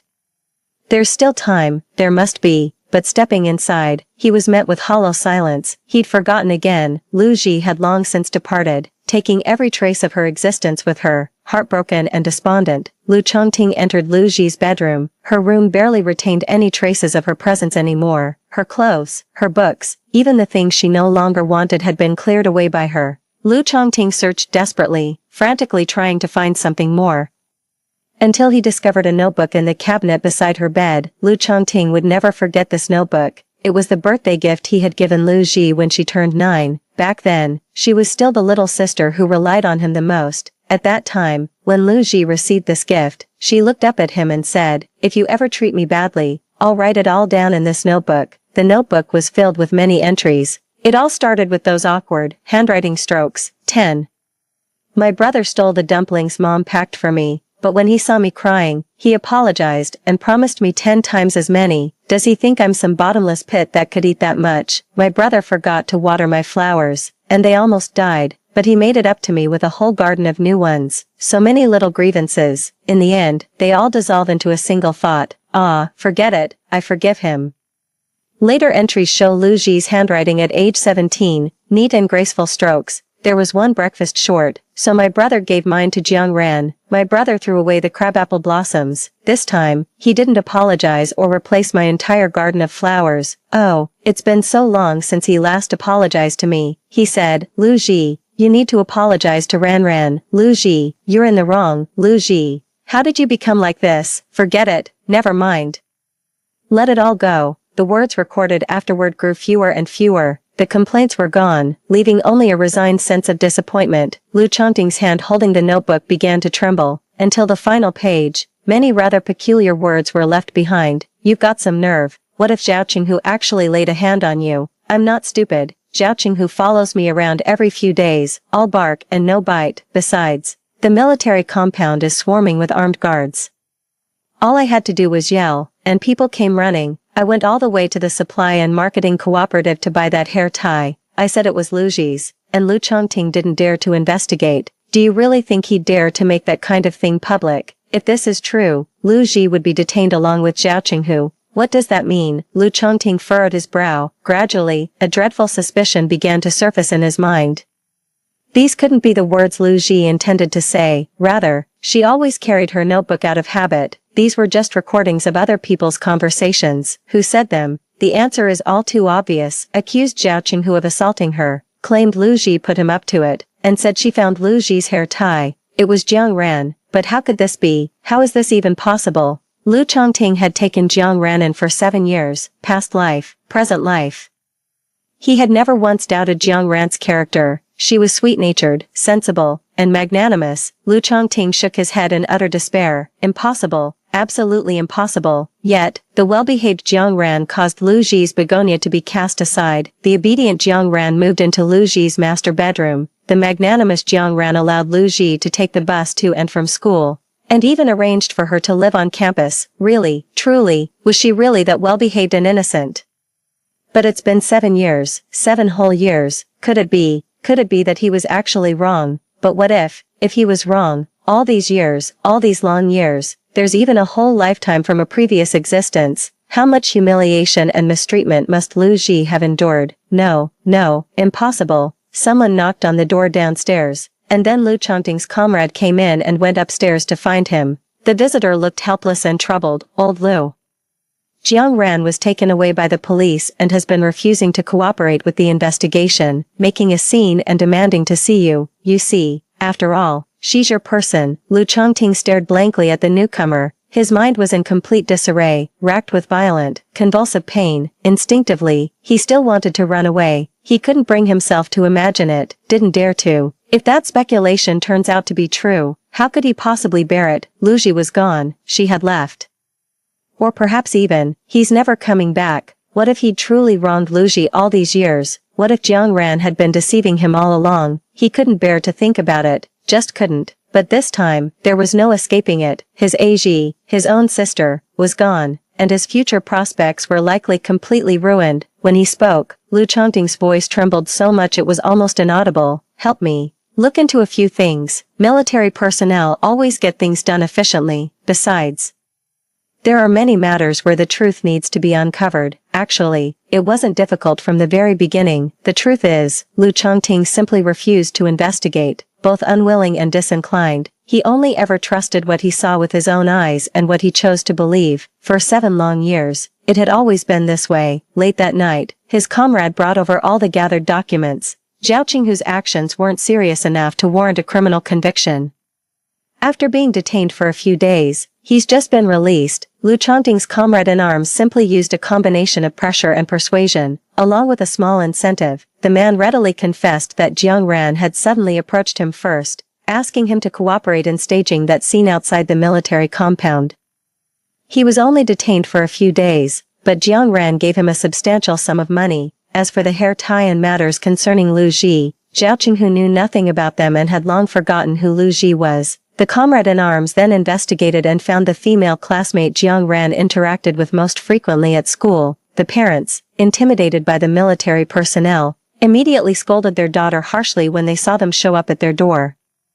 The frightened girl spilled everything without hesitation, including everything she had seen and heard about Jiang Ran, how Jiang Ran had been feigning pollen allergies all these years, how she deliberately accidentally smashed Lu Ji's family portrait, how to deliberately provoke Lu Ji with words, get scalding water thrown at you by her, and then be pushed down the stairs. It took my comrade less than half a day to uncover all this. When I handed the information to Lu Chongting, even he was taken aback. You've seen your fair share of storms and turmoil. How could such childish tricks from a little girl fool you for so long? Poor Xiaoji. All these years, Lu Chongting took the documents, his pallid face completely drained of color. Jiang Ran, the woman he had sheltered, cared for, and trusted for 7 years, or perhaps I should say, it was Jiang Ran, the one person he had never doubted, not in this life nor the last.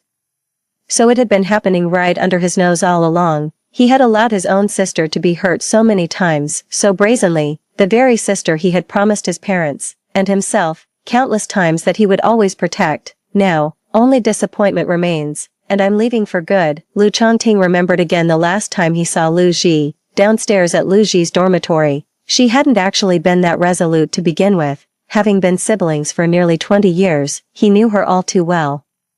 I could see that fleeting moment of softness in her heart, her visible emotion, the words she held back. Perhaps she had considered saying goodbye to him, 11, or maybe even staying, but he told her, Jiang Ran will knock over your water glass. After all, you were the one who started it. He said, you were the one who started it. Aji, you were the one who started it. Don't do anything that foolish again. Jiang Ran knocked over Lu Ji's water cup, presenting him with irrefutable evidence as solid as a mountain, yet he still chose to believe Jiang Ran. In that moment, Lu Ji was left with nothing but despair. The brother who, through past lives and present, never once stood by her side, the brother no longer worthy of her slightest attachment or regret. So, she gave up. She couldn't even bring herself to say that final goodbye. The documents in her hands felt as heavy as lead.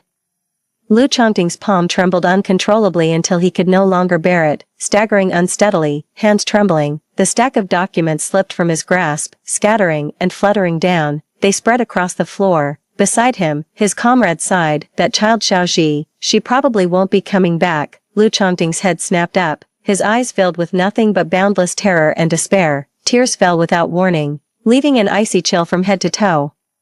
He rushed downstairs in urgent, limping strides. He was determined to confront Jiang Ran and settle the score. I need to find Lu Ji again, to confess my wrongs, to apologize, and to make amends. His foot missed a step, and he tumbled down the stairs. Ignoring the pain, he staggered to his feet and rushed onward, but just as he burst into the front yard, he came to an abrupt halt. Too late, far too late, in this life, and in the last, that apology, he never got the chance to give it to her. In his past life, the media twisted the words from his diary, but now, fate has granted him a second chance. In this new life, he repeated the same mistake countless times. He chose to trust Jiang Ran, abandoning Lu Ji. Through past and present lives, he was never innocent. Deep winter in northern city brought yet another snowfall. Snowflakes drifted down in a flurry, blanketing the courtyard. A fellow soldier's family member passed by and asked curiously, Deputy Battalion Commander Lu, hasn't Xiaoji returned yet? Lu Chongting gazed out at the vast expanse of snow, his expression vacant, tormented, and utterly desolate. Never before had he been so acutely aware of it as he was at this very moment. Lu Ji had left him, she was never coming back. His body collapsed into the snow, Lu Chongting covered his face, his entire body trembling uncontrollably, he could no longer hold back, choking back sobs as he broke down. It was 15 years later when I returned to Beishur, in Haishur. I studied medicine for 5 years under Professor Jin. From theory to practice, I never allowed myself the slightest negligence or slack. After 5 years of study, I was recommended by Professor Jin. Together with my senior Peiyu, I went to serve as a doctor in the border war zone. While the nation enjoyed peace, the borderlands knew no tranquility. The Sino-Vietnamese war dragged on for a full decade. I remained at the border battlefield, dedicating myself to saving countless soldiers and innocent civilians. Though living conditions at the frontier were harsh, I found this lifetime profoundly fulfilling. I gradually continued writing the medical text my mother had left unfinished. My senior Peiyu stayed by my side and helped me get in touch with Professor Jin. Through letters or phone calls, after many years, the unfinished medical text finally reached its conclusion. I carefully mailed the medical book to Professor Jin. It was then passed through Professor Zheng's hands to the Medical Research Institute. A month later, I received a reply. Inside were a golden medal trophy and a handwritten letter of gratitude from the dean. The letter expressed profound gratitude and relief, while also mourning my parents who had sacrificed their lives for the nation. I imagined how overjoyed my parents would be if they could see all this from beyond the grave. Then, out of nowhere, another person came to mind. That night, the first snow of the deep winter fell along the border. I sat outside the tent watching the snow when Peiyu quietly approached and held an umbrella over me. I turned my head, watching him through the howling snowstorm. In my days, it was as if I saw Lu Chongting's face. It suddenly struck me that I hadn't heard any news about Lu Chongting for far too long. Late at night, I lay in the tent while the snowstorm battered against the canvas. I had a dream, and for the first time, Lu Chongting appeared in it. In the dream, he had somehow injured one of his legs. He came hobbling toward me from afar and stopped me. His eyes were bloodshot and desolate, his voice trembling. "Ah Ji, have you forgotten your brother?" I pushed his hand away and jolted awake from the dream. Opening the tent flap, I gazed into the deep night at the endless falling snow. It was just a dream after all. I thought to myself, he's been strong and robust since childhood, and after joining the military, he's become even more mindful of taking care of his health. In this lifetime, Jiang Ran did not die. There's no way he would have ended up with a crippled leg. After that night, I must have caught a chill and fell ill for a while. My head feels heavy and foggy, though it's not too bad, but it's been dragging on for over a month now, and I still haven't recovered. Peiyu kept glancing my way, only to let out a soft sigh after a long pause, saying nothing. At the end of the month, he suddenly brought it up. "I need to go back to Beishur for some family matters. Why don't you come with me to take a look?" I instinctively replied, "No, there's nothing there for me. My parents are gone, they died at this border, and I remain here, as if keeping them company. As for other relatives, in this lifetime, I have no need for any other family," Peiyu said softly. "Think of it as going back to place the trophy and medical texts before your parents' grave." The next day, I still went with him. After 15 years, I returned to North City. Upon arriving in North City, my first stop was my parents' gravesite. The afternoon sky grew heavy and dark, threatening a downpour. As I arrived outside the cemetery, I happened to see a man in military uniform. His left leg seemed injured, and he was walking with a slight limp as he hurried out of the cemetery.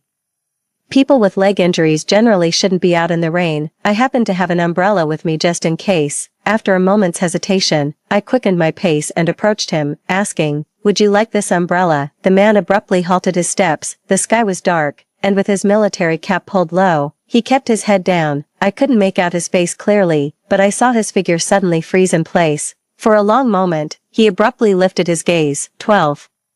His weathered face trembled with shock and disbelief as he looked at me. For a second, I almost failed to recognize him, whether in past lives or this present one. In my memory, Lu Chongting has always been that soldier of unwavering integrity and commanding presence. Even when Jiang Ran passed away, even in his final days of old age, he did experience moments of despondency, but never had I seen him as broken as the man standing before me now. He dragged a crippled leg, his eyes desolate like an ancient well plunging into the abyss. Barely 40, yet his hair was already half silvered. As I looked at him, for a fleeting moment it felt as though the figure before me was scarcely human. So many years have passed, and I've weathered so much. In this life, I can truly say I harbor few regrets. Resentment no longer holds such weight for me. I wanted to greet him, yet in that moment, I found myself at a loss for what to call him, in my mind.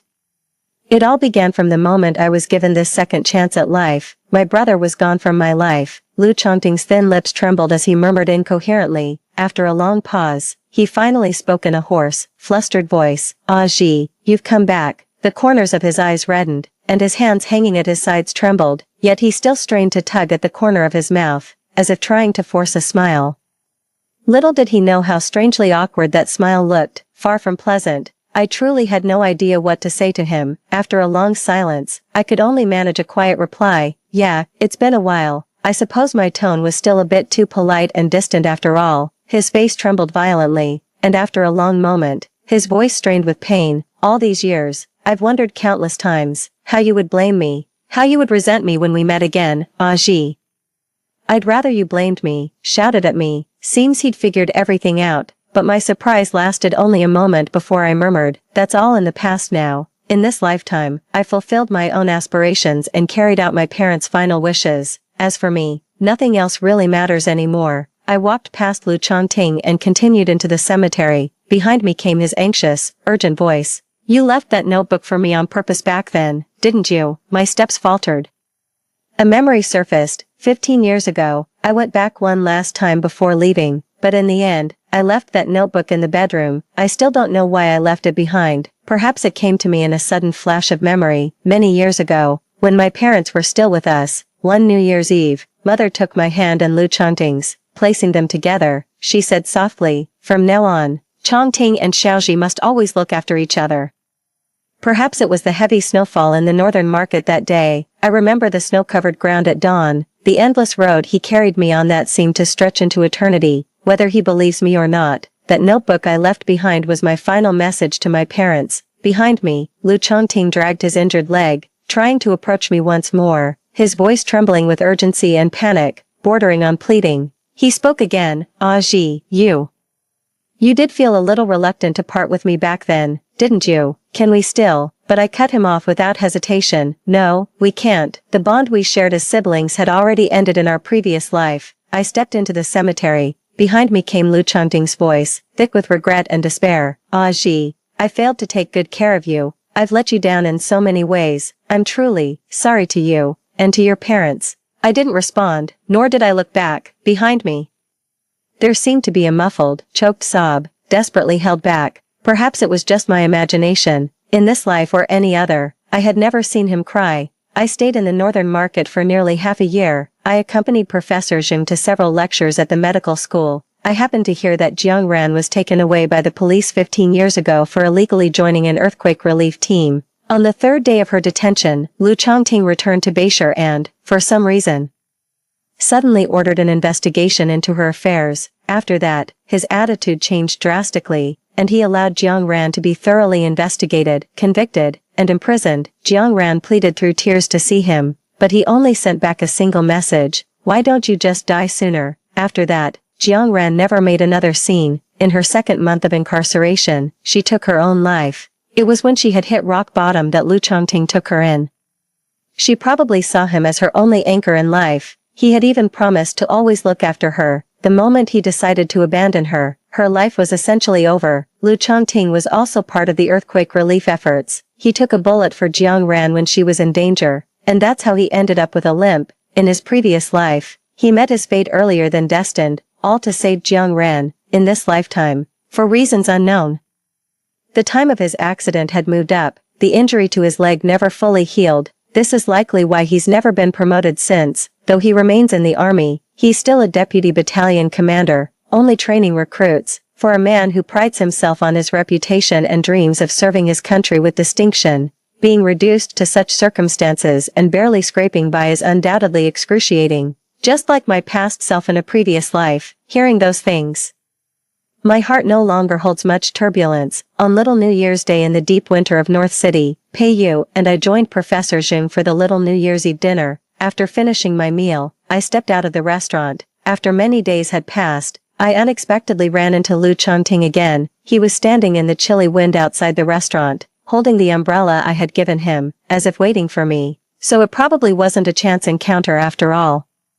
He seemed to have grown thinner and more aged. All these years, he had stubbornly remained in the military camp. People often whispered behind his back, mocking that he clung to the camp for the allowance despite his lame leg, but I knew too well, what he couldn't bear to leave behind was the burning ambition in his heart. Despite his injuries and ailments, he gave his all to train batch after batch of the finest soldiers for the camp. They were dispatched across the homeland, sent to guard the frontiers and defend the nation. Seeing me step out of the tavern, he immediately hurried toward me. It seemed he had 1,000 things to say, all pressing to be spoken, but in the end, he just handed me the umbrella and said in a hoarse voice, "Returning this to you." I took the umbrella. He stared intently at me and added, "Looks like it's about to rain. From now on, check the weather yourself and remember to bring an umbrella." I can't put my finger on it, but there's something off about him today. As I was leaving with Pei-yu, umbrella in hand, the person behind us spoke again in a trembling voice. "Same goes for clothes. When it gets cold, you should remember to put on more layers yourself."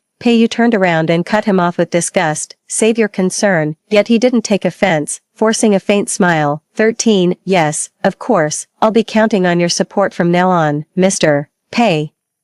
Pei-yu shot him a look of pure disgust and pulled me away without another word. As we walked further away, an uneasy feeling settled in my chest for reasons I couldn't quite grasp. When I looked back, the figure had already vanished. The following spring, I suddenly came across the news of Lu Chongting's passing. The cause of death was stomach cancer. It suddenly dawned on me that in our previous life, his stomach ailment had plagued him for many years. He had a delicate stomach, yet was notoriously picky about food. In that past life, I wasted nearly 40 years pining for him, but in this lifetime, he departed all too soon. That evening, the medical school had a dinner gathering. I had 2 drinks and suddenly started vomiting violently, even tearing up from the force of it. Pei-yu looked at me in surprise and said, "You've always had a good tolerance for alcohol before. How did this?" "During those years on the border, I got used to drinking to stay alert and built up a decent alcohol tolerance. I emptied my stomach and felt a bit more clear-headed." I forced a smile and said, "Maybe the drinks were too strong tonight." The dinner party ended,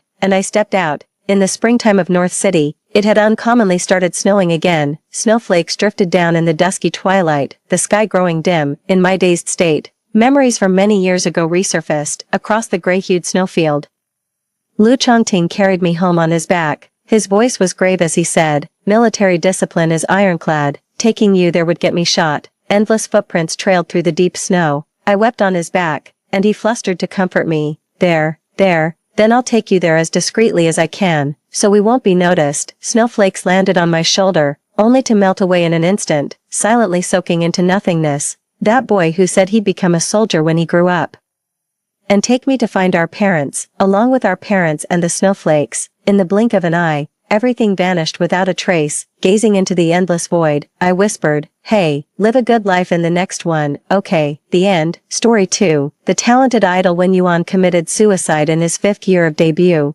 It was revealed after his death that he had suffered from severe depression. But I still remember back in high school, when I was mocked for my weight, he, sitting behind me, would lean in and whisper, "Ignore them, you're really great, really cute." So, a year ago, I found him cornered in the bathroom by obsessive fans. Without hesitation, I took his hand and we broke through the crowd. This time, it was my turn to save my moon. It was another Friday, and after finally finishing overtime, I stretched lazily looking at the time on the lower right corner of my computer screen. Just 2 days left until Wen Yuan's concert. 2 more days until I could see him. Feeling cheerful, I hummed a tune and shut down the computer. As I entered the elevator, I happened upon 2 female colleagues also leaving work. I instinctively stepped back to the corner and listened to them discuss Wen Yuan's new song and his upcoming concert. Then the conversation took a turn. "Did you see the incident with the obsessive fans yesterday?" "Yes, I saw it. Those obsessive fans are too much. I wonder how my Wen Yuan is doing." I heard that besides the driver, only Wen Yuan and his assistant were in the car. The fans chased them too closely, almost causing a series of accidents. The studio hasn't even released a statement yet. I hope it doesn't affect the concert the day after tomorrow. Those damn obsessive fans. If anything happens to my Wen Yuan, I won't let them off. Hearing this, I quickly opened Weibo and discovered that during the 2 days I spent working overtime for the concert, several trending searches related to Wen Yuan were at the top. Hashtag Wen Yuan obsessive fans, hashtag Wen Yuan car accident, hashtag hashtag When You On concert proceeding hashtag. Clicking on it, I saw that many media outlets had posted surveillance footage. In the video, you could clearly see the obsessive fan's car closely following When You On's nanny van. Despite the van speeding up, it couldn't shake them off. And eventually, both vehicles collided at a traffic light. Frowning, I opened When You On's personal and studio's Weibo profiles, only to find that the last post was from 2 days ago. That meant since the incident, neither the studio nor When You On himself had responded, not even to reassure their safety. Knowing When You On and his team for years, this was not their usual style. A wave of unease rose within me. I entered a fan group, where fans were also asking about When You On's condition, but the usually active major fans were silent. Ding, the elevator reached the ground floor. As I stepped out, I opened the chat with a longtime fellow fan to ask if she knew any insider info when suddenly, the two women ahead looked at their phones and gasped. I instinctively looked up and heard unfamiliar terms from their mouths. When You On, suicide, concert cancelled. What were they talking about? I blankly lowered my head and opened the trending searches on Weibo, only to find it suddenly lagging, after countless refreshes.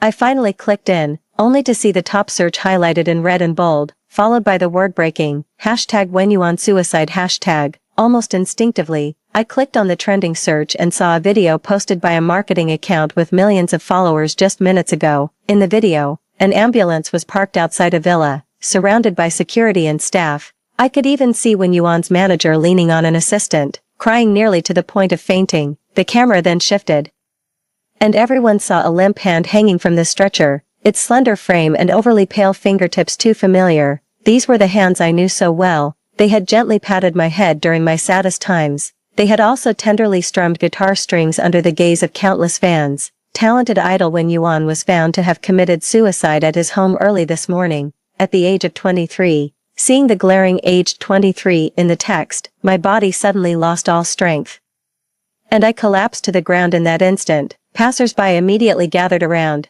asking if I was feeling unwell. Amid the chorus of kind concern, I bowed my head and covered my face, my cries escalating from a soft whimper to an outright breakdown. This wasn't supposed to happen. It shouldn't be this way. I was about to meet you. I was so close to seeing you. Just 2 more days, and I would have been at your concert. You were such a wonderful person, too. When You On and I were high school classmates. With his striking looks and musical talent, he was scouted by a talent agency in junior high and became a trainee. In our senior year of high school, his agency planned his debut, and to facilitate his upcoming schedule, he transferred to our school. During that brief period as classmates, we sat next to each other. At 18, overwhelmed by academic pressures, I habitually indulged in binge eating. Still in my developmental years, I quickly became the chubby kid in everyone's eyes.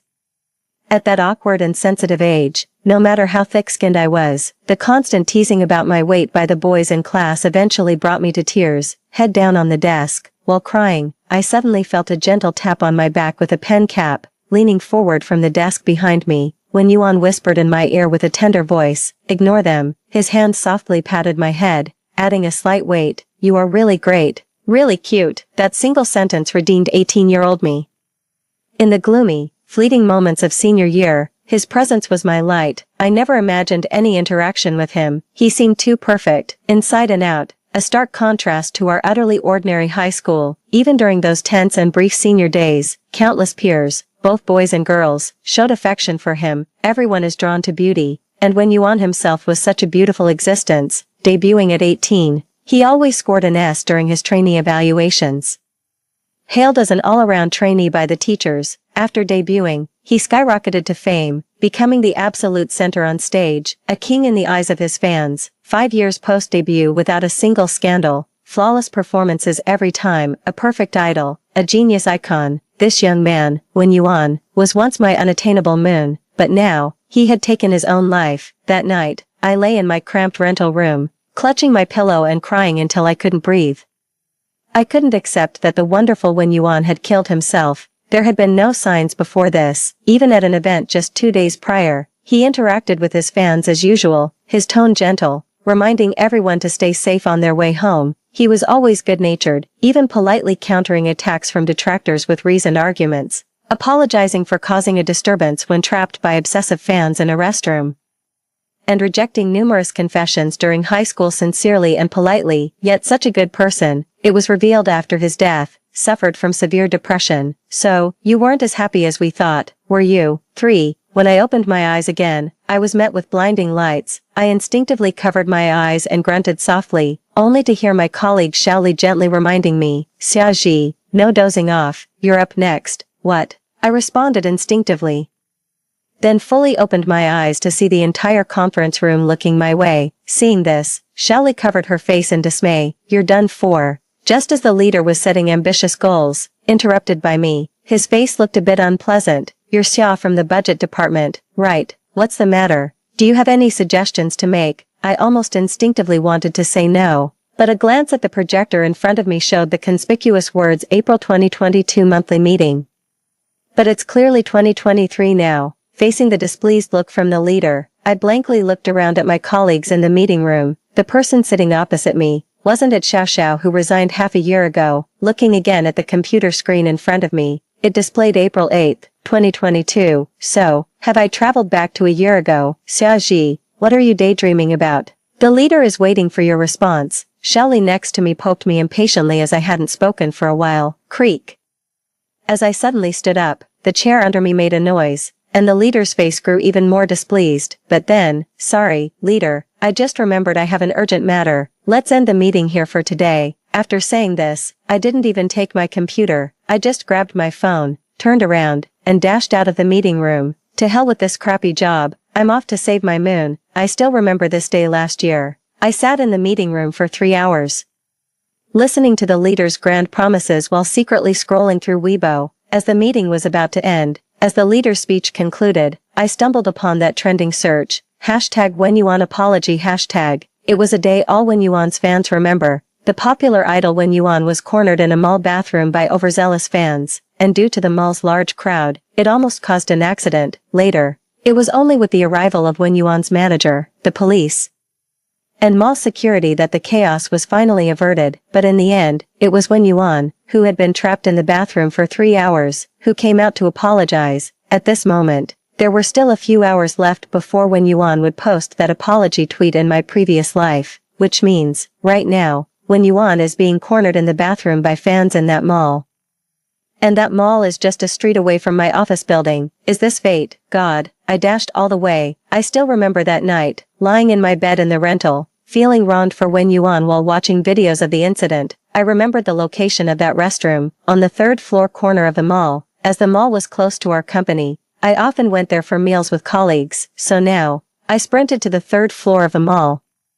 Seeing the restroom door already surrounded by a bustling crowd, some loudly calling WhenYuan's name, everyone, move aside, I shouted, grabbing a mop by the restroom door. Good, it was still wet. Like a warrior, I charged through, the mop clearing my path as people cried out, what splashed on my face? Ah, my new white dress, why the rush? Are you racing to reincarnate? Until I reached the restroom door. People finally realized what was happening. Nobody move. I swung the mop around, and the crowd took a few steps back. After all, it was a restroom mop, who knows what it had been used for. Seeing this, I hummed in satisfaction, turned to the tightly closed restroom door, and no longer caring about appearances, I called out, hello, do you need help? There were a few seconds of silence from the other side, then, accompanied by the sound of unlocking, the tightly shut restroom door cracked open. I seized the opportunity and squeezed in. Bang, I quickly shut the door, blocking out the noisy crowd outside. Then, raising my head, I came face to face with WhenYuan. It had been a long time since we last met. Back when I graduated from high school, it had been 5 years since I last saw him, yet the WhenYuan standing before me still bore the youthful appearance I remembered so well. Dressed in a crisp white shirt, he was on a private trip, complete with a hat and a mask, without any styling.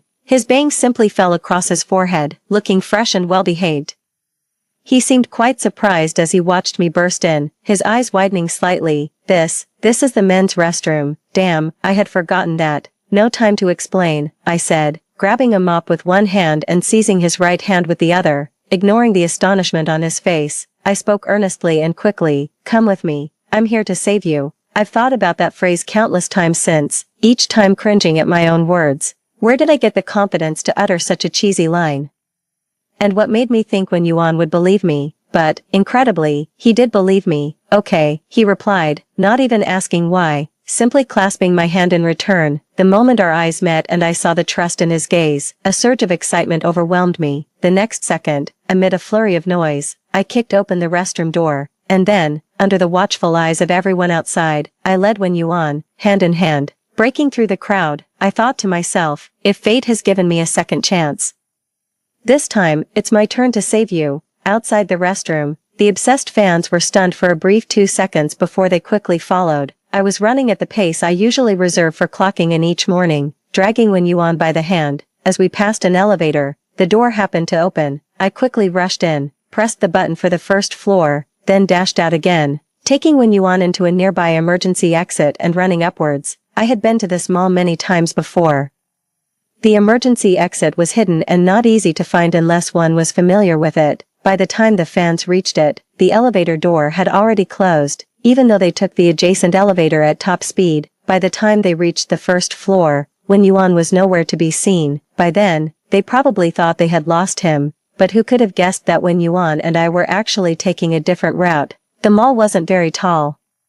And soon Wen Yuan and I had run all the way to the rooftop. It was April, and the sunlight on the rooftop was just right, neither too warm nor too dry. It wasn't until we stopped that I realized I had returned to a year ago. At this very moment, the genius idol Wen Yuan, who hadn't yet committed suicide a year ago, was the one I had dragged all the way to the rooftop. Realizing this, I suddenly became nervous. What should I do? How could I explain that I wasn't some weirdo or an obsessive fan, but just a regular person who had traveled back in time a year to save his crush? Wait, fundamentally speaking, is traveling back a year even ordinary? So, let me explain. I let go of his hand, turned around awkwardly, and began to stammer out that I had simply seen something wrong and acted. But as I looked up, I met Wen Yuan's gaze. Having been dragged all the way up here, he had pulled off his mask, breathing slightly heavily. As our eyes met, there was neither panic nor anger. He simply looked at me, nodded, and said softly, "Yes, I'm listening." I was afraid that my intensity had scared him, that he was only pretending to be submissive out of fear of what I might do to him. So, I immediately dropped the mop I was holding, kicking it far away while I stutteringly explained, "No, I mean, it's just that I couldn't stand by and do nothing." Couldn't stand by. No, I'm really not some crazy fan. You're not. I felt like crying but had no tears. You believe me, right? Even though you might not remember me, I truly am a good person. I never expected him to remember me. After all, we were only classmates for a brief year, and even during that time, I hardly ever spoke to him. He was such a dazzling person. How could he possibly remember an inconspicuous, chubby girl from his class? But reality often surprises us. I remember you. As his words fell, a gentle breeze suddenly swept across the rooftop. I stared blankly at Wen Yuan in front of me. The wind of April brushed past his brows, lifting the hair on his forehead. His eyes curved as he looked at me, the corners of his lips slightly raised in a tender expression that was almost too gentle. Just like back then, he softly said in a gentle tone, "How could I forget? The one who sat in front of me during the first semester of senior year, Xia Ji, long time no see." Tears almost instantly filled my eyes. This genius idol who had taken his own life due to depression a year later, he was now standing in front of me, smiling and calling out my name. For a moment, I was so bewildered that I couldn't tell if this was reality or an illusion. "It's good, it's so good, you're still alive, that's wonderful." There was a brief silence on the rooftop, then I suddenly took a deep breath, pushing back the tears. "Sorry, the wind is strong on the rooftop, it's making my eyes water," I said, trying to slow down my speech and pretend nothing was amiss. Speaking of which, it's been a long time since we last saw each other after graduating from high school, hasn't it? How have you been lately? I asked, my voice trembling slightly with the last few words. How have you been? Wen Yuan, over the past year, why did you choose to end your life a year later? Why did you suffer from severe depression? Why choose to end it all alone before a concert? I had so many questions to ask him, but in the end, I could only lightly ask that one. How have you been? Wen Yuan paused for a second when I asked. Then, he casually averted his gaze, the smile fading from his face. It's been okay, he said quietly, but what really counts is okay, more than anyone. I didn't want to relive the tragedy of the past life, so I sighed deeply and began gently advising him. I heard that the pressure on artists is quite high these days. I think you shouldn't put too much pressure on yourself. Buzz, And don't pay too much attention to those negative comments online, let alone take them to heart. Those people don't know anything. Some people are just blind to beauty. Buzz, you're still young. It's normal to feel lost at this age, but please, never give up hope. Buzz, if you don't know who to talk to, you can always come to me. I don't have many qualities, but I am very good at keeping secrets. You know this too. I began, but when Yuan interrupted me, cautiously pointing at the cell phone in my pocket. I'm sorry to interrupt, but maybe you should take that call first. Damn it, who is it? I had barely answered the call when I was greeted by the roaring voice of the department manager. Xiaoji, have you lost your mind? How dare you say that in front of the leaders during the meeting? Where are you now? Come back to the meeting immediately. Stay calm. Don't get angry. Getting sick from anger helps no one. After mentally calming myself, I took a deep breath and said, come back to the meeting. Are you out of your mind? No way. Spending 3 hours on a simple presentation. No wonder he's still just a director at his age. He'll never make it to top leadership. They pay me just 3,000.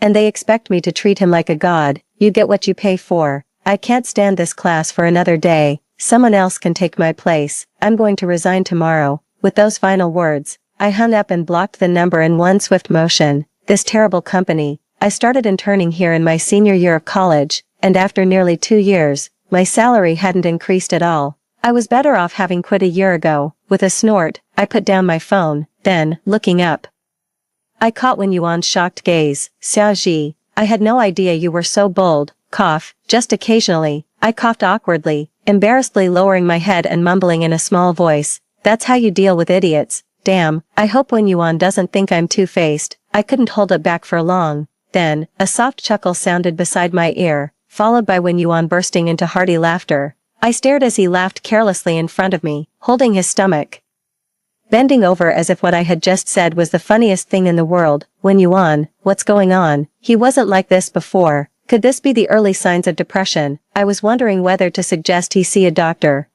Sorry, Xiaoji. I'm not laughing at you. He finally stopped laughing, wiping the tears from his eyes. I just think what you said makes a lot of sense. After saying this seriously, his eyes softly curved into a gentle smile. So, Xiaoji, since you're resigning, how about considering being my assistant? The gentle breeze of April brushed past. I looked at Wen Yuan, standing so close. His lips still bore a faint smile, his eyes filled with tenderness, but there was a moment when I suddenly felt, if I didn't agree right now, he might just disappear like this breeze. Resigning to become Wen Yuan's assistant was definitely a win-win, not to mention, if I wanted to save Wen Yuan, being his assistant was the perfect position to stay close to him. Wen Yuan, being the top celebrity in his company's boy group, often had individual schedules, so he had a personal assistant. Now with me arriving, there would be two. I was a bit worried about what the other group members and the manager might think. Surprisingly, the next day after I resigned, Wen Yuan brought me to the management company, and both the group members and the managers welcomed me warmly. Wen Yuan's group consisted of 4 people, and almost all the group's popularity was driven by him alone. So wherever there was a stage, Wen Yuan is definitely the center stage superstar. Before I arrived, I wondered if, in such a group with stark disparities in status, the other members might resent Wen Yuan, but as it turned out, upon my arrival, I found myself encircled by the other 3 members, all buzzing with gossip about my relationship with Wen Yuan. I instinctively looked towards Wen Yuan for help, only to see him being called away by his manager. Don't worry. You are brought in by the captain, we won't do anything to you, the second oldest in the group said with a laugh. Yeah, really, it's my first time seeing the captain bring someone along. The youngest member said curiously, did I hear right that you are high school friends with the captain? Has he always been like this since high school? The third oldest asked. Like what? I asked instinctively. Well, he seemed to struggle to find the right words to describe Wen Yuan, and after a long pause, he blurted out, desireless, like a celestial being. Yes, exactly. The other 2 immediately agreed. I could understand him being described as a celestial being, but desireless, what was that about? Seeing my confused expression, the 3 of them quickly explained, it feels like he has no desires. You probably know, our group has really taken off thanks to him. At first, we were a bit resentful, but over time we realized he never really saw us as competition. Oh, I don't mean that in a bad way. We all acknowledge the captain's excellence, and it's only right that he consistently takes the center spot. He's always been good to us, never arrogant or complacent, as if it's just the way things should be, but still, it always feels like. The third oldest hesitated again. Finally, unable to bear it, the youngest added, "It feels like he could do without us." As if he doesn't care who his teammates are, even though he stands with us. He always seems so distant. As soon as this was said, the other two nodded in agreement, watching their expressions. I couldn't help but laugh. Wen Yuan, you really do have 3 great teammates, but despite all this, you still like him a lot, right? At this question, the 3 of them blushed a bit but didn't hesitate to reply. Of course, such an incredible leader, I could boast about him for a lifetime. I must have done many good deeds in my past life to be in the same group as the captain in this life. Not going to lie, every time I go to the temple to pray, I ask the Buddha to ensure our captain's career goes smoothly. Whoa, dude, that's too much, praying for the captain and not including us. Is that the point? I watched the 3 bicker, suddenly realizing that the average age of the group must be around 20, they are still kids, at 23 years old in a previous life and 22 now. I didn't even realize that I was barely older than them. 2 years of grinding in the workforce had left my heart colder than a fishmonger's knife at a supermarket. Soon after, Wen Yuan and the manager returned. The manager holding my employment contract. "Are you signing this now?" I was still in disbelief when it was time to sign the contract. "Is there something about the salary and benefits that dissatisfies you?" the manager asked kindly, while Wen Yuan also looked over. "No, not at all. I'll sign right away." Who could be unhappy with a 5-figure salary? If it weren't for all the people around, I'd have asked Wen Yuan if he was inflating my value. Do I really deserve this? But then again, I thought, I am someone who traveled back in time from a year in the future. About to save Wen Yuan who would otherwise end his life. How could I not be worth it? I was so worth it. Without any hesitation, I signed my name with a flourish. Seeing this, Wen Yuan chuckled, then pulled out his phone. "Let's add each other on WeChat then. I'll send you my address and the door lock code later." Sure. Completely off guard, I happily opened the QR code scanner. With a beep, I suddenly realized something. Wait, maybe you should scan me instead. The next second, Wen Yuan was already staring at my phone screen, frozen. On the WeChat page, it showed that we were already friends. Looking further up to the notes section, there was a moon icon. 8. It turns out we were already friends. Seeing this, Wen Yuan was only stunned for a brief 2 seconds. Then, as if he had seen nothing, he put away his phone and gave me a slight smile. "You can just message me directly then." I nodded hastily, trying to cover my tracks. I suddenly remembered we added each other after graduating from high school, but there were so many people adding you at the time, you probably forgot to update my note. Hearing this, Wen Yuan just smiled and said nothing more. That afternoon, Wen Yuan had a solo shooting task, and I went with him along with another assistant, Xiao Song. Getting into the car, Xiao Song sat in the passenger seat, while Wen Yuan and I sat in the back, stealing a glance at Wen Yuan, who was catching up on sleep next to me. I quickly looked away, only then realizing I felt a bit nervous. During our school days, I had a brief moment alone with Wen Yuan. It was during a lunch break, right after the bell rang, and all the students rushed to the cafeteria to grab food, leaving only me behind. Back then, I was afraid to go to the cafeteria because there had been an instance where a classmate mocked me for eating a lot despite being overweight.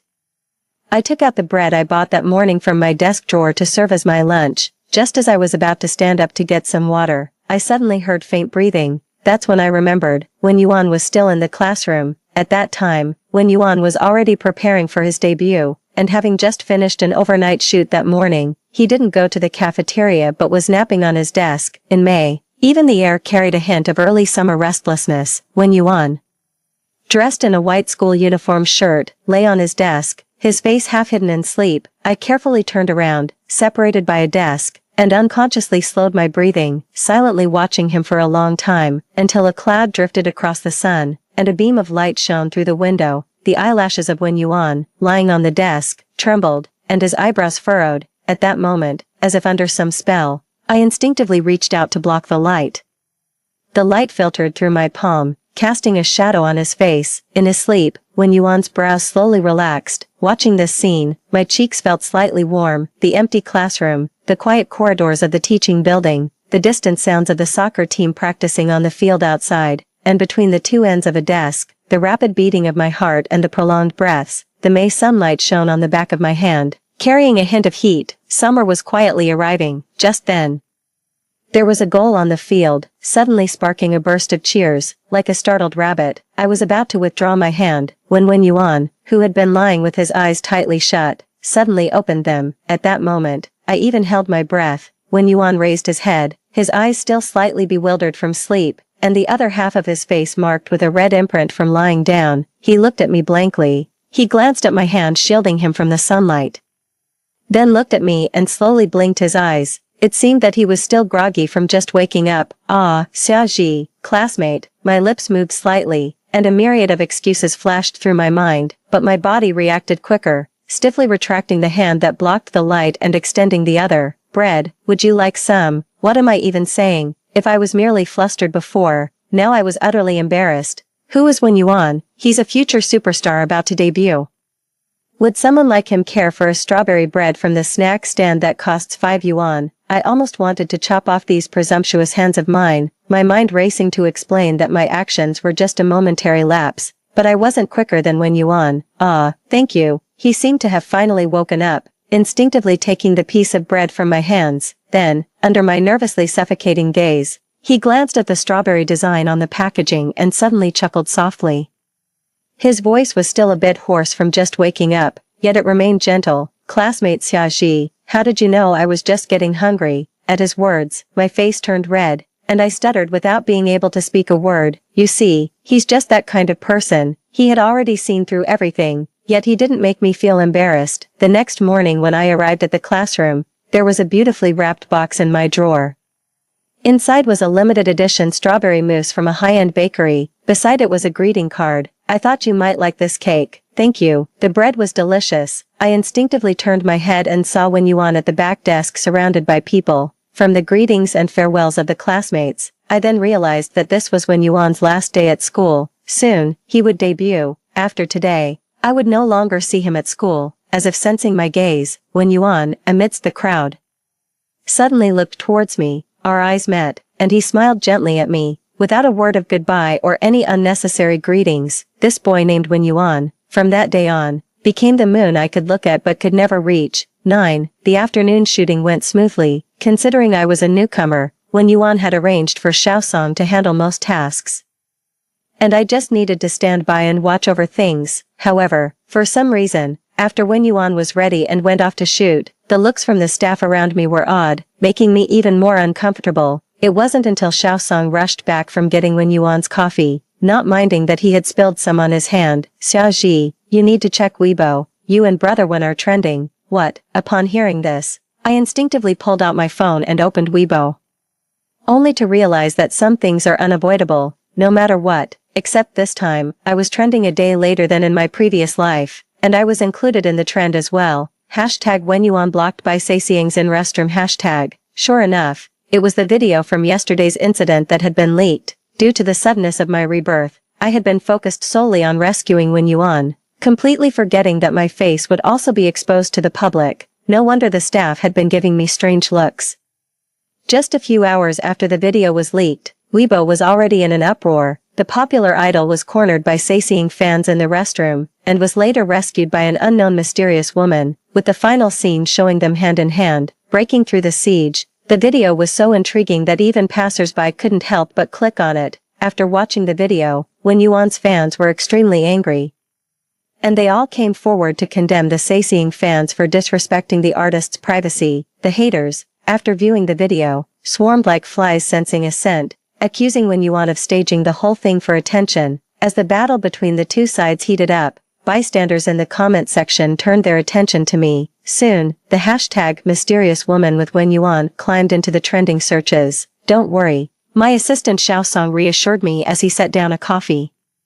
Manager Zhou called me earlier. Wen Yuan had anticipated this surge of attention. He had already discussed it with Manager Zhou before signing the contract this morning. We'll just say you are the new assistant, and you were there to pick him up because Wen Yuan had a private schedule yesterday. Since you're new to the public eye, the PR department will minimize the impact on you. Later, Wen Yuan's main account will issue an apology on Weibo. Once everyone focuses on him, they'll soon forget about you. That explained everything. That's why Wen Yuan had a long talk with the manager this morning, why the manager signed the contract with me so swiftly, and why a newbie like me could start running schedules with Wen Yuan right off the bat. Everything was orchestrated by Wen Yuan on my behalf. What about Wen Yuan? I looked up at Xiaosong. Why does Wen Yuan have to apologize when it was the Saising fans who cornered him in the restroom? It was the same in the past.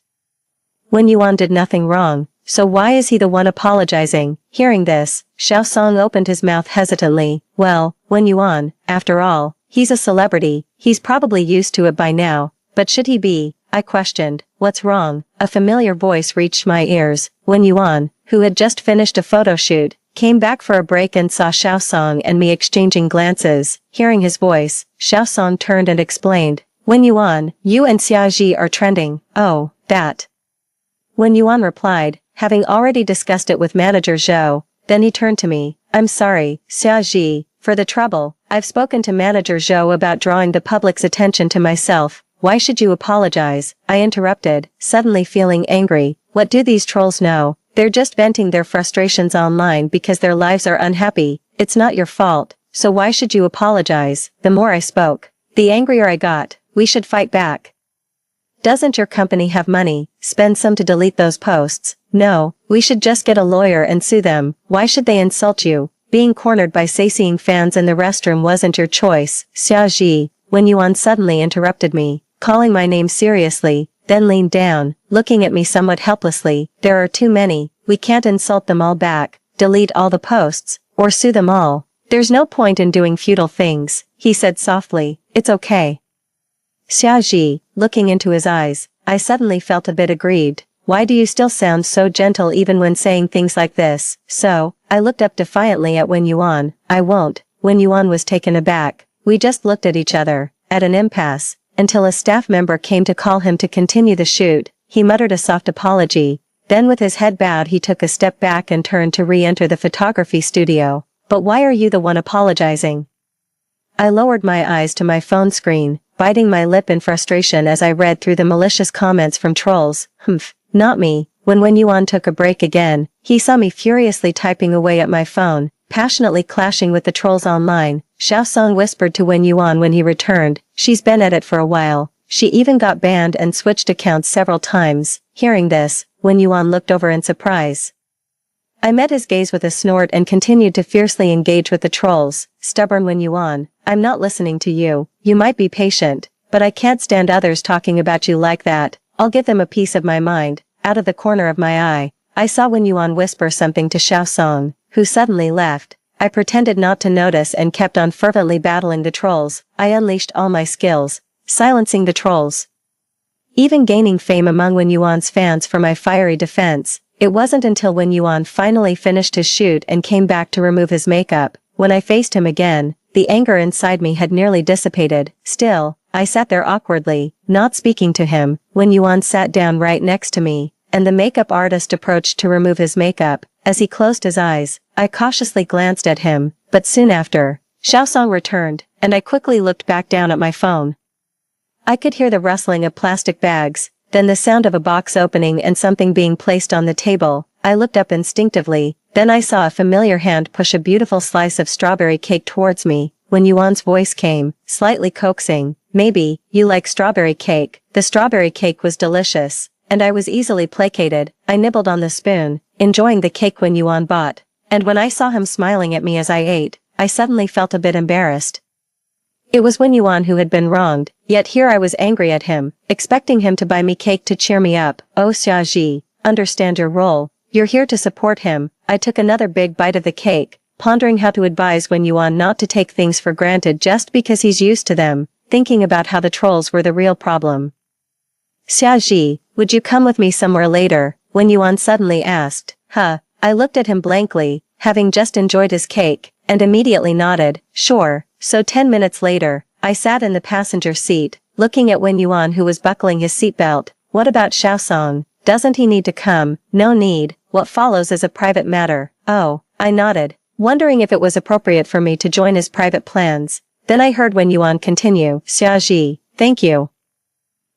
I was a bit slow to respond, staring at him blankly. Would you be disappointed in me? He asked, turning to look at me with a gentle smile. Would you think that I'm not as good as you imagined? How could I? I instinctively argued, but looking into his eyes, I fell silent. Where should I begin? Should I start from when I was 18, from the hand that gently patted my head, and from the words, "You're really good, really cute." Or should I start from that early summer afternoon, when a boy and I were just separated by a desk, and I instinctively reached out to block the light for him, and he thanked me as he took my strawberry bread. With my eyes cast down, I whispered, in my heart, "You are very good." Upon hearing this, Wen Yuan softly chuckled, "But Xiaoji, I am not a god," he said, somewhat helplessly yet half seriously. "I too make compromises, follow rules, and do whatever it takes to climb higher." They're right, actually.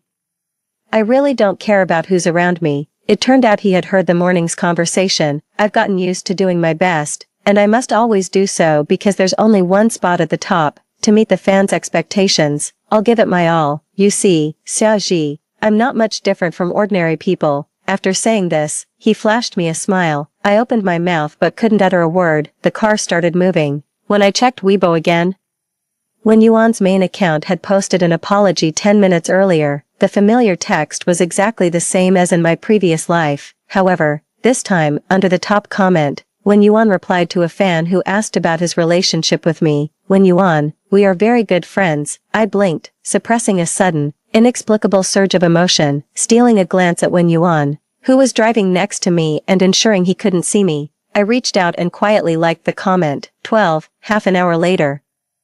The car slowly stopped. I stared at the hospital building in front of me, still somewhat dazed. Turning my head, I saw Wen Yuan skillfully pulling out a hat and mask and handed me one as well. "Let's get out. I want to introduce you to someone." Minutes later, standing in front of a hospital bed, I gazed at the frail figure inside and suddenly thought of several things, like why Wen Yuan, who was always a top student, chose to drop out and debut just before the college entrance examination.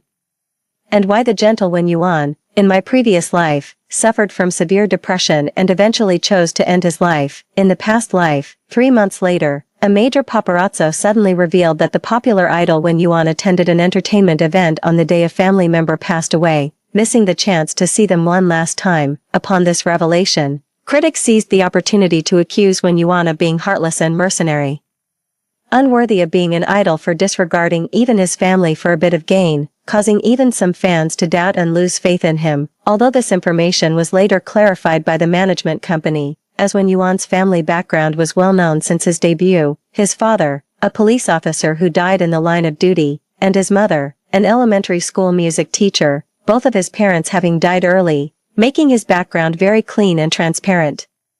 I had once thought it was just a rumor, until the person next to me called out her name. Wen Yi. The girl in the bed turned around, showing a face that bore a slight resemblance to Wen Yuan. "Brother," she smiled and called out to Wen Yuan, then looked at me with a puzzled gaze. "Is this sister the good friend you mentioned? Congenital heart disease." Counting back, she was born the year Wen Yuan's father died in the line of duty. She was a posthumous child. Suddenly, this thought popped into my head. So that's how it is. That's the reason. That's why Wen Yuan dropped out of school to debut right before the college entrance exams. That's why in my previous life, there was that paparazzi leak. That's why, ultimately, Wen Yuan suffered from depression and chose to end his life, because his full-blooded younger sister would die 3 months later. "Hello," I spoke with some difficulty, looking at this beautiful little angel in front of me, and with all my strength, managed a smile. "My name is Xiaoji. I'm your brother's friend. Congenital heart disease, in severe cases, can prevent one from living to adulthood,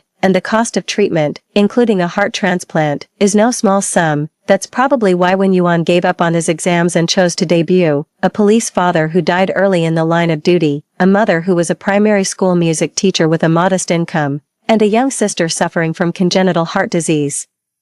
Wen Yuan was gentler and stronger than I had imagined. After leaving the hospital, Wen Yuan told me that he originally planned to visit Wen Yi in the hospital yesterday afternoon, but realized halfway that he was being followed by sightseeing fans. To avoid exposing Wen Yi's existence, he changed his route, which is why he ended up being cornered by the sightseeing fans in a mall bathroom. Wen Yi has a severe congenital heart disease, and the doctors said that without a heart transplant, she won't live past 14. Wen Yuan spoke softly next to me in the quiet of the night hospital. "When I was 12, my father died in the line of duty. My mother was pregnant with Wen Yi at the time and almost lost her due to the shock. Wen Yi was premature. Times were tough back then, so when I was discovered by a talent scout later, I was happier than anyone. I told myself that I had to work harder, be better than anyone else, and always firmly hold the center spot. But as time passed, I started to feel like, I've always been alone. As he turned to look at me, the clouds covering the moon drifted away, the pale moonlight bathed him, and as he looked down at me, his eyes and brows softened impossibly. Such a gentle and strong person, yet at times, so fragile as if he might shatter upon touch. Xiaoji, thank you for being by my side. After that day, I started visiting the hospital every few days. I thought,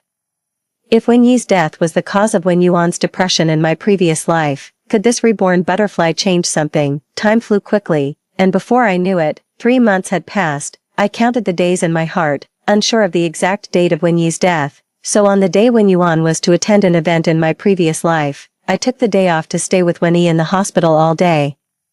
Seeing my anxious expression, Wen Yuan asked with concern, "What's wrong? Is there some emergency?" I opened my mouth but didn't know how to tell him. Wen Yuan's event had been scheduled a month ago. It was a large-scale event, and as the top member of his group, he definitely had to attend, and as someone who had returned from Rebirth, I couldn't tell him that his sister might die this afternoon, and he might not even see her for the last time. Rebirth, after all, was too fantastical.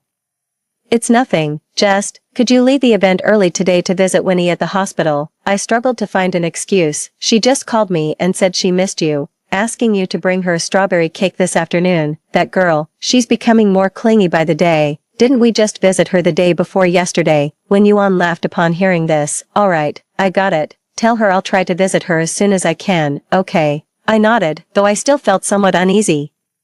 When we got to the hospital, Wen Yi was eagerly pulling me to watch a live broadcast of an event. The little one is a loyal fan of Wen Yuan's, commenting and speculating with me about what outfit her brother would wear this time. Wen Yuan's band was the last to perform, and checking the time, I figured there was still a while to go. Midway through, the 4-drip Wen Yi was on was almost done, so I went out to call a nurse to change it. But in just those few short seconds, when I returned, Wen Yi was suddenly missing from her hospital bed. My heart sank instantly, and while pulling out my phone to call Wen Yuan, I turned and ran out to search for her. Wen Yuan's mother was busy with a full day of classes, so I was the only one accompanying her at the hospital. After the call connected, I listened to the ringing tone, hoping Wen Yuan would pick up quickly as I started to tear up. I searched the entire hospital floor, but Wen Yi was nowhere to be found. My unease peaked at that moment, fearing something bad had happened to her. When the call finally went through, "Hello, Xiaoji," Wen Yuan's calm voice came through. "I'm about to go on stage." "What's up, Wen Yuan?" "Wen Yi is missing." I almost shouted. "What should I do? I can't find her.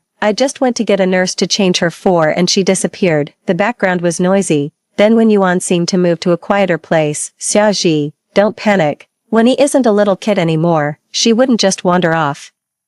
I'm coming over right now. Just wait for me." After that, I heard voices of his teammates in the background. "Hey, Captain, where are you going? We're about to go on stage." The next second, the call was cut off. Staring at the darkened phone screen, I forced myself to calm down. Wen Yuan was right. Wen Yi wasn't a little kid anymore, and this was a hospital. She couldn't just vanish without reason, especially since she was just watching the live broadcast a second ago. Wait, the live broadcast?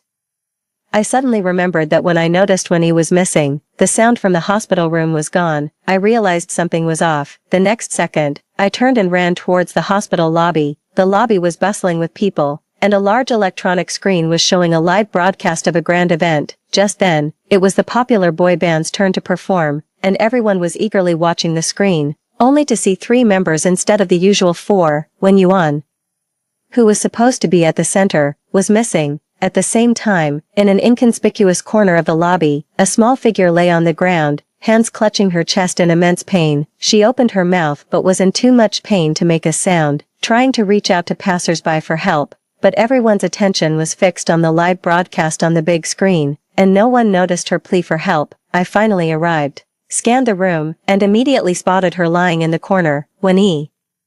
As Wen Yuan arrived at the hospital, Wen Yi was in the operating room receiving emergency treatment. The TV in her room had malfunctioned, and to catch her brother's performance, Wen Yi had run to the hospital lobby. In a previous life, I wasn't there, and when Yuan didn't arrive in time, Wen Yi collapsed alone in a corner of the hall and wasn't noticed until the boy band had finished walking the red carpet. Ultimately, because the best time for rescue was missed, Her life was tragically fixed at the age of 10, this time, because of my timely appearance, when he was successfully rescued, saving her life. It was only then, outside the emergency room, that Wen Yuan and I finally breathed a sigh of relief. Ignoring the risk of exposing his identity, he joined me in personally escorting Winnie back to her ward after the rescue. This was the first time I saw such a vulnerable side of Wen Yuan. He seemed terrified, back in the ward.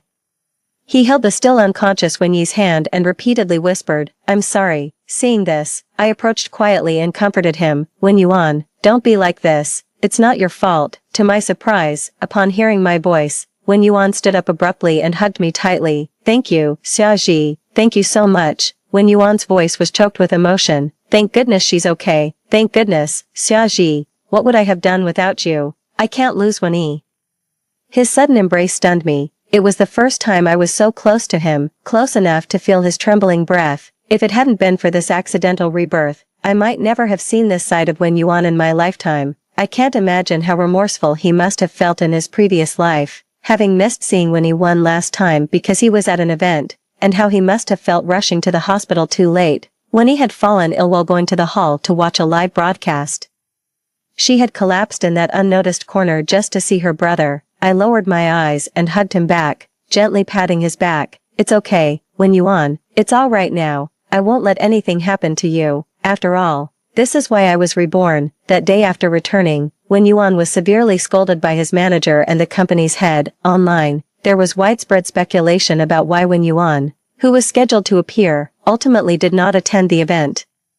Some netizens even leaked photos of Wen Yuan at the hospital that day. Although they were taken secretly, it was obvious from his clothes, which were the same as those worn by other members at the event, that he had rushed there. Eventually, the agency preempted any rumors by clarifying on Weibo that Wen Yuan had to leave the event suddenly due to a family member's sudden illness. Although the fans were somewhat disappointed, they expressed their understanding. 2 months later, there was good news from the hospital. A matching heart was found for Wen Yi. With that, the fate of this 10-year-old girl was completely rewritten. As the butterfly whose wings had stirred, I too finally felt relieved. Wen Yi didn't die, and Wen Yuan didn't have to suffer through the death of a loved one while also facing attacks from malicious fans. As he had in his previous life, even in the end, he had to cooperate with the company to deny Wen Yi's existence to maintain the perfect image of Wen Yuan in the fans' hearts. I couldn't imagine how Wen Yuan had endured all that alone in his previous life. Even during various events, he continued to smile gently at the fans below the stage. Wen Yi's surgery was very successful. Everything seemed to be moving in a positive direction. I glanced at the calendar. At this time, there were less than 5 months left until Wen Yuan's suicide in his previous life. In this life, with Wen Yi alive and Wen Yuan not being attacked over a family death, perhaps I've managed to change the fate of Wen Yuan's suicide. Right, I've become increasingly devoted to my job as an assistant. After all, a job like this with a high salary, excellent benefits, and an easygoing boss is a rare find in a lifetime. At the end of the year, the boy band began preparations for their national tour. Standing in the audience, I watched Wen Yuan rehearsing on stage. It was the first time I saw Wen Yuan perform so closely. He truly was a natural-born stage king, executing each dance move cleanly and perfectly, even a drop of sweat on his chin sparkling under the stage lights. It seemed that wherever he stood, others merely faded into the background. With all eyes drawn to him unconsciously, I found myself mesmerized. The rehearsal ended, and as the staff brought over water and towels, the other members chattered about going out for hot pot later. Wen Yuan took a towel from a staff member and wiped his sweat. By chance, he saw me standing below the stage. He then turned around, grabbed 2 bottles of water, and walked towards me. Reaching the edge of the stage, he crouched down and smiled, asking, "How was it?" "Amazing." I stood below, looking up at him, not skimping on my praise, genuinely exclaiming, "You shine." On stage, Wen Yuan seemed to capture all the light. Hearing this, Wen Yuan's smile widened. He extended his hand, offering me one of the bottles of water. Those familiar eyes were as tender as ever, but this time, they included me. "Then I'll share half with you." I followed his gesture to the water bottle, which sparkled under the stage lights. After a while, Wen Yuan stood up and went backstage to change. As Xiaosong came to gather things and call me, he found me alone, holding the water bottle and smiling goofily. He looked puzzled. "Xiaoji, what's wrong?" "We need to go." "Nothing." I shook my head. Unable to hide the smile on my lips, I just realized, I think I've fallen for the moon, just as all things are phototropic. My affection for Wen Yuan was just the same. 18. I realized I've grown to love my job as Wen Yuan's assistant more and more. Great salary, excellent benefits, and my boss is the man I adore. There's no better job than this, I thought cheerfully. As for confessing my feelings, that was naturally impossible. The moon should hang high in the sky, not something a mortal like me should covet. I still had that much self-awareness, lost in bliss. I forgot there was something else. It wasn't until Wen Yuan finished a personal schedule one day, and because the driver took a leave, Xiaosong stepped in temporarily. Wen Yuan and I were in the back seat when Xiaosong noticed a car persistently tailing us. Brother, what should we do? It seems like a sightseeing fan. Suddenly, I remembered something.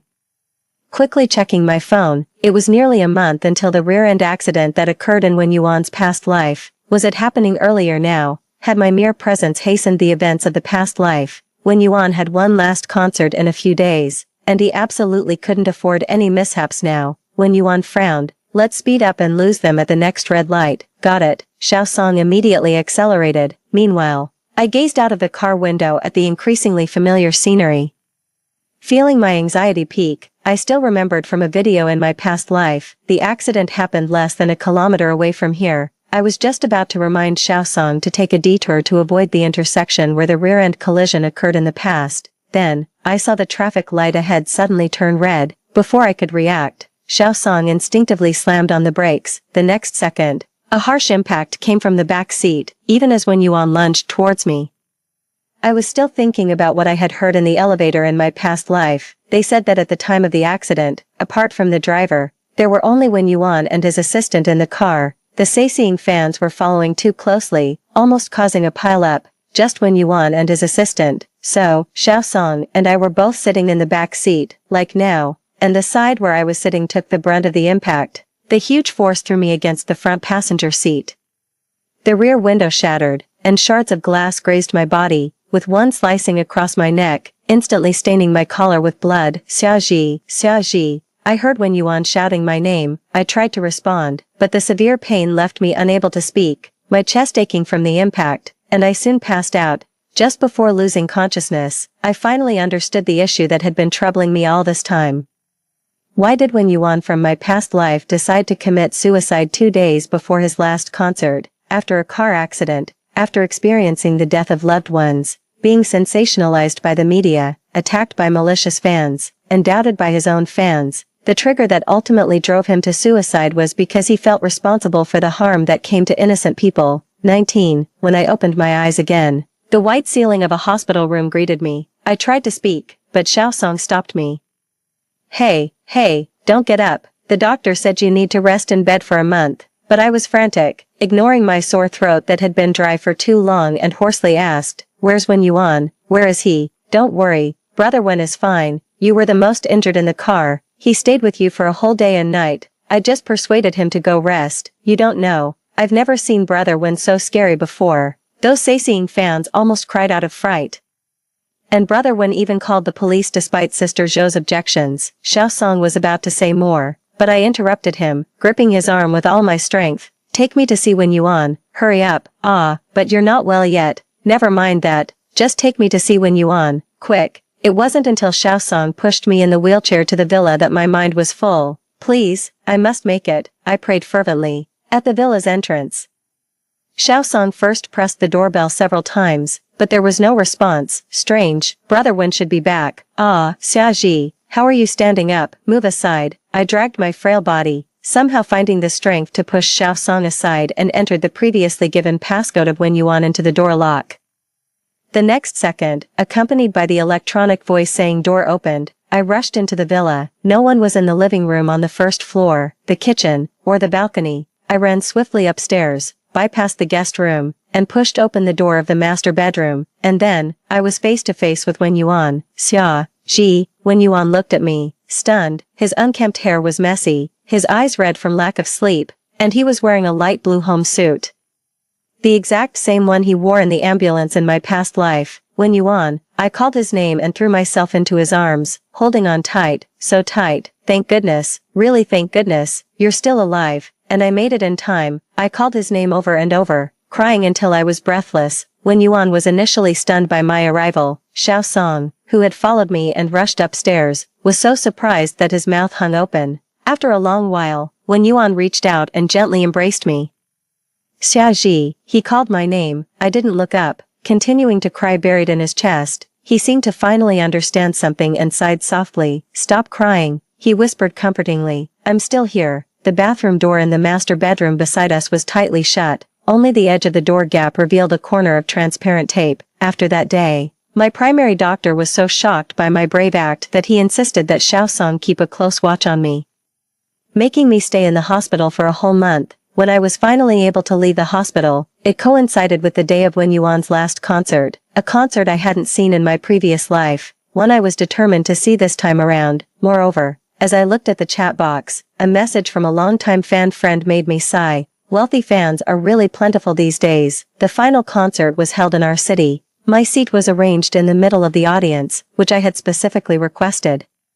Wen Yuan initially didn't understand why I wanted to sit so far away from him, as he had originally arranged for me to be in the front row, right in the middle, closest to him. I told him mysteriously that I had arranged it myself. Though Wen Yuan didn't understand, he respected my decision. As the concert neared its end, Wen Yuan, the most popular member, performed a solo encore song. The moment he stood on the stage with his guitar, the entire venue fell silent. Seeing this, Wen Yuan looked puzzled on the big screen. The next second, the light from the support sticks in the central audience section slowly converged, until finally, those tiny lights formed a line of words. Wen Yuan, we love you. Wen Yuan on stage, staring at these words, was clearly stunned. At that moment, all the fans were shouting, Wen Yuan, we love you. We want you to know that you are loved, so even if the path ahead seems dark, believe that you are someone else's light. The concert ended successfully.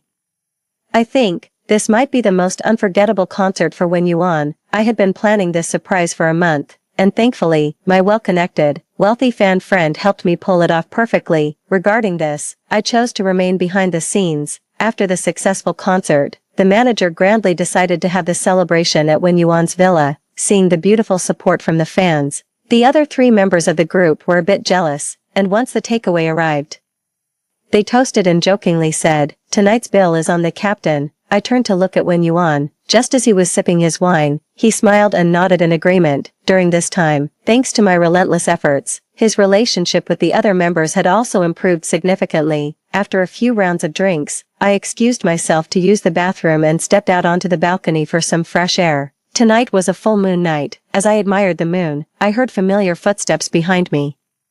What are you looking at? Wen Yuan walked out from the shadows. I chuckled softly and pointed towards the sky, saying, look at the moon. Wen Yuan smiled too, and came to stand beside me. After we both admired the moon for a while, he suddenly turned to look at me. Why do you like the moon so much? When he asked that, I almost thought he had found out about my feelings for him. After regaining my composure, it seemed only natural. I had been so obvious about it. It would have been strange if he hadn't noticed, so, I thought for a moment, didn't dare to turn my head to look at him, but instead pointed at the moon in the sky and said slowly, the moon doesn't speak, but I just really like it. Wen Yuan didn't respond and just remained silent for a long time. After a while, I suddenly heard a soft chuckle, but I heard it. What? My heart skipped a beat, and I looked at him instinctively. Meeting his gaze, he kept looking at me, gentle yet resolute. The moon said, it seems to like you a bit. He paused, then chuckled softly. Well, more than just a bit. I stood there, stunned, just looking at him. He didn't say the last sentence out loud, but I heard it anyway. Not just a bit, but very much. A year later, the boy band Wen Yuan was part of disbanded. As the most popular member, Wen Yuan established his own studio after the disbandment, thriving as a singer-songwriter in front of the camera, producing hit after hit, sweeping major awards both domestically and internationally. Later, Wen Yuan told me that this was his real dream. Originally, due to his striking looks, he was chosen by the agency to debut as a boy band idol, but his true dream had always been there. Born long ago in his mother's music classroom, he said, Xiaoji, thank you for appearing that afternoon, for taking my hand. Hearing this, I just smiled and said nothing. I'm also very grateful to Wen Yuan from a year ago for allowing me to save him. Wen Yuan established his own studio, and I switched jobs to join him smoothly. Over the next 2 years, under the guidance of Wen Yuan's manager, Sister Zhou, I began to develop towards a career as a professional manager. As the studio grew, the new hires all respectfully and politely started calling me Sister Xia. Sister Xia. That night during a video call, I cheerfully boasted to Wen Yuan, who was abroad attending an awards ceremony. Who would have thought that the next day, upon returning to the office, the new hires had changed my title from Sister Xia to Boss Lady? What? I was dumbfounded. Was this supposed to be said? Then, following everyone's hints, I opened Weibo under the admiring gazes of the whole studio. Only then did I realize that the top trending topic had somehow become hashtag Wen Yuan officially announces relationship hashtag, marked with an explosive character to highlight Wen Yuan's status as a top-tier singer. When I opened it, I saw that last night, while I had been asleep, Wen Yuan, far away overseas, had silently posted a Weibo entry. The announcement of a relationship by a popular idol singer would obviously cause a huge stir among fans, especially since this singer had just won one of the most prestigious international awards for songwriting. But bizarrely, under Wen Yuan's Weibo post, the comments section was unusually filled with blessings, all because of that girl they had all seen before. She was the one who, surrounded by a group of obsessive fans, didn't hesitate to grab Wen Yuan's hand and lead him out of the crowd. 23. When I was 18, I helped a girl inadvertently, planting a seed. Years later, she appeared before me like a goddess descending from the heavens, becoming a beacon of redemption. It turns out the seed planted in youth eventually blossomed into a magnificent flower. End of main text. Bonus, daily romance. 1. When Yuan was diagnosed with depression 2 months before our team disbanded, I noticed something was off and insisted he see a doctor. He was reluctant at first. Finally, under my persistent questioning, he pursed his lips and admitted he was a bit scared. It broke my heart. You're just sick. It's not your fault. Wen Yuan was silent for a long time, but eventually, he went to see the psychologist with me. Fortunately, it was mild depression, not too serious. On the way back, I looked at Wen Yuan beside me and suddenly asked, "You knew, didn't you?" After a long silence, Wen Yuan just hummed an acknowledgement. Since when? I don't know. By the time I realized it, it was already like this. Hearing this, my heart ached even more. It must be tough, right? Wen Yuan thought for a moment, then turned to look at me. Even though saying this might make it seem like I want your sympathy, but Xiaoji, looking back, I think when I asked you to be my assistant, I was subconsciously asking for your help, so, thank you for answering my call for help. 2. Due to the intense dance training during his trainee days, Wen Yuan had developed several minor health issues, and he hates taking medicine. In this respect, he's clearly not as good as 10-year-old Wen Yi, after repeatedly using Wen Yi as an example, where the little girl would gulp down her medicine and look at me expectantly for praise and a loving kiss. When Yuan learned his lesson, he too swallowed his medicine in one go, then looked at me expectantly. Me, how can you be more childish than a kid? 3. When Yuan's first solo concert was trending even before it ended, all because just after the show started, sharp-eyed fans noticed a familiar mark on the back of Wen Yuan's hand in the big screen, likely a lipstick mark. Looking at Wen Yuan's makeup today, he wasn't wearing any lipstick. The fans fell silent for 2 seconds, then silently raised their phones to take pictures as a memento. Thus, among the trending topics, one stood out, hashtag Wen Yuan concert PDA hashtag, all while I sat in the family section, my cheeks burning hot. This man, how could he remember to wipe his mouth but forget his hand? 4. The day Wen Yuan won his first award for composition, former group members came unannounced to celebrate. After the group disbanded, everyone had gone solo and, thanks to their prior popularity, were doing quite well. As the drinks flowed, the group's second-in-command started to lose clarity. I knew it from the start, when Xiaoji first came to our company, that she would end up with the captain. Hey, clarify what you mean by end up together. Hearing this, the other two nodded in agreement. Don't even say it, you really shouldn't say it. Thinking back now, the captain's demeanor was clearly off then. Exactly. He even discussed with manager Zhou how to minimize Xiaoji's impact. When have we ever seen him so protective of us? Well, I just knew we were just picked up halfway by the captain. We can't compare to the years of friendship that others have had since high school. The captain must have had this planned all along, they said, and the three of them started insisting on pouring drinks for Wen Yuan. Wen Yuan smiled without a word, not refusing any drink, one after another, until he himself was drunk. It wasn't until the assistants of the other three came to take them away that I turned to Wen Yuan and asked, "Why didn't you explain just now? We barely knew each other in high school. How could there have been any premeditated plans?" There was no way to explain, when Yuan said softly, his cheeks slightly flushed, because I indeed had plans for you from the start. I was shocked. Since when? Remember when you boldly walked into the men's restroom? He tilted his head slightly, a smile lifting the corners of his lips. Happier than ever, you said to me, come with me, I'm here to save you, and from that moment, a beam of light shone into my world.